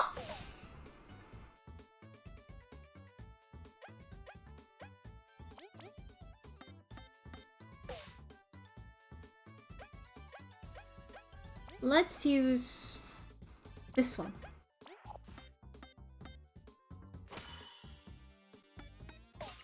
Nice.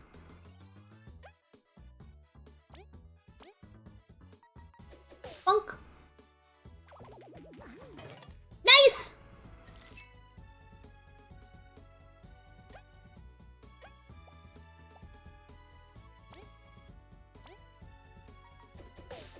Takes care of that.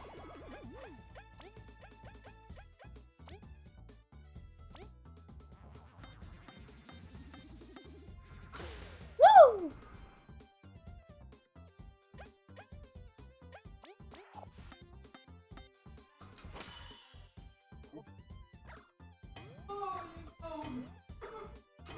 Nice. 1, 2, 3.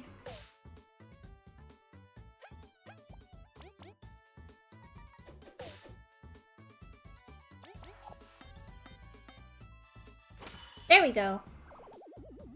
And that takes care of that. Give me the berries. Poison cake. The cake is delicious, but not recommended. Restores 11 TP, but really don't eat it. What if I do, though? What if I do, though? But what if I eat it anyway? Hmm? Right. Hmm? What the? Berserker Medal. Increases an ally's attack by 3, but makes them unable to use skills, blocking, items, relay, or to be relayed to. Yum Medal. This is a nice area.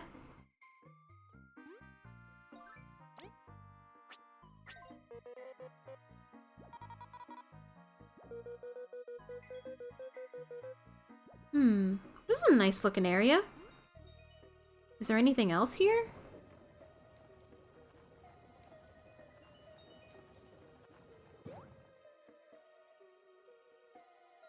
Wait.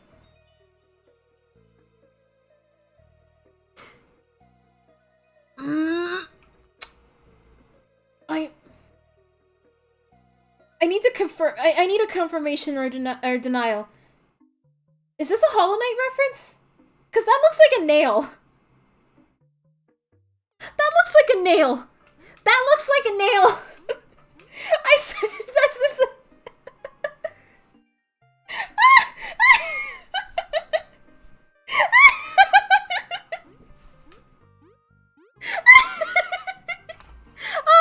I'm happy. I'm happy.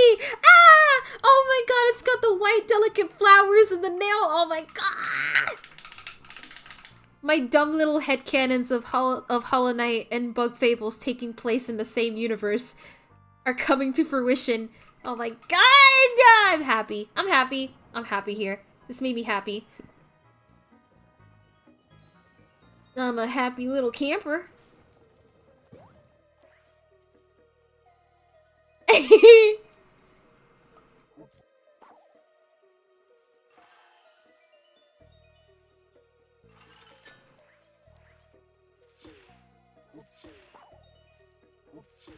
Don't shoot me. Stop! Look at the size of that nail. I don't want to fight.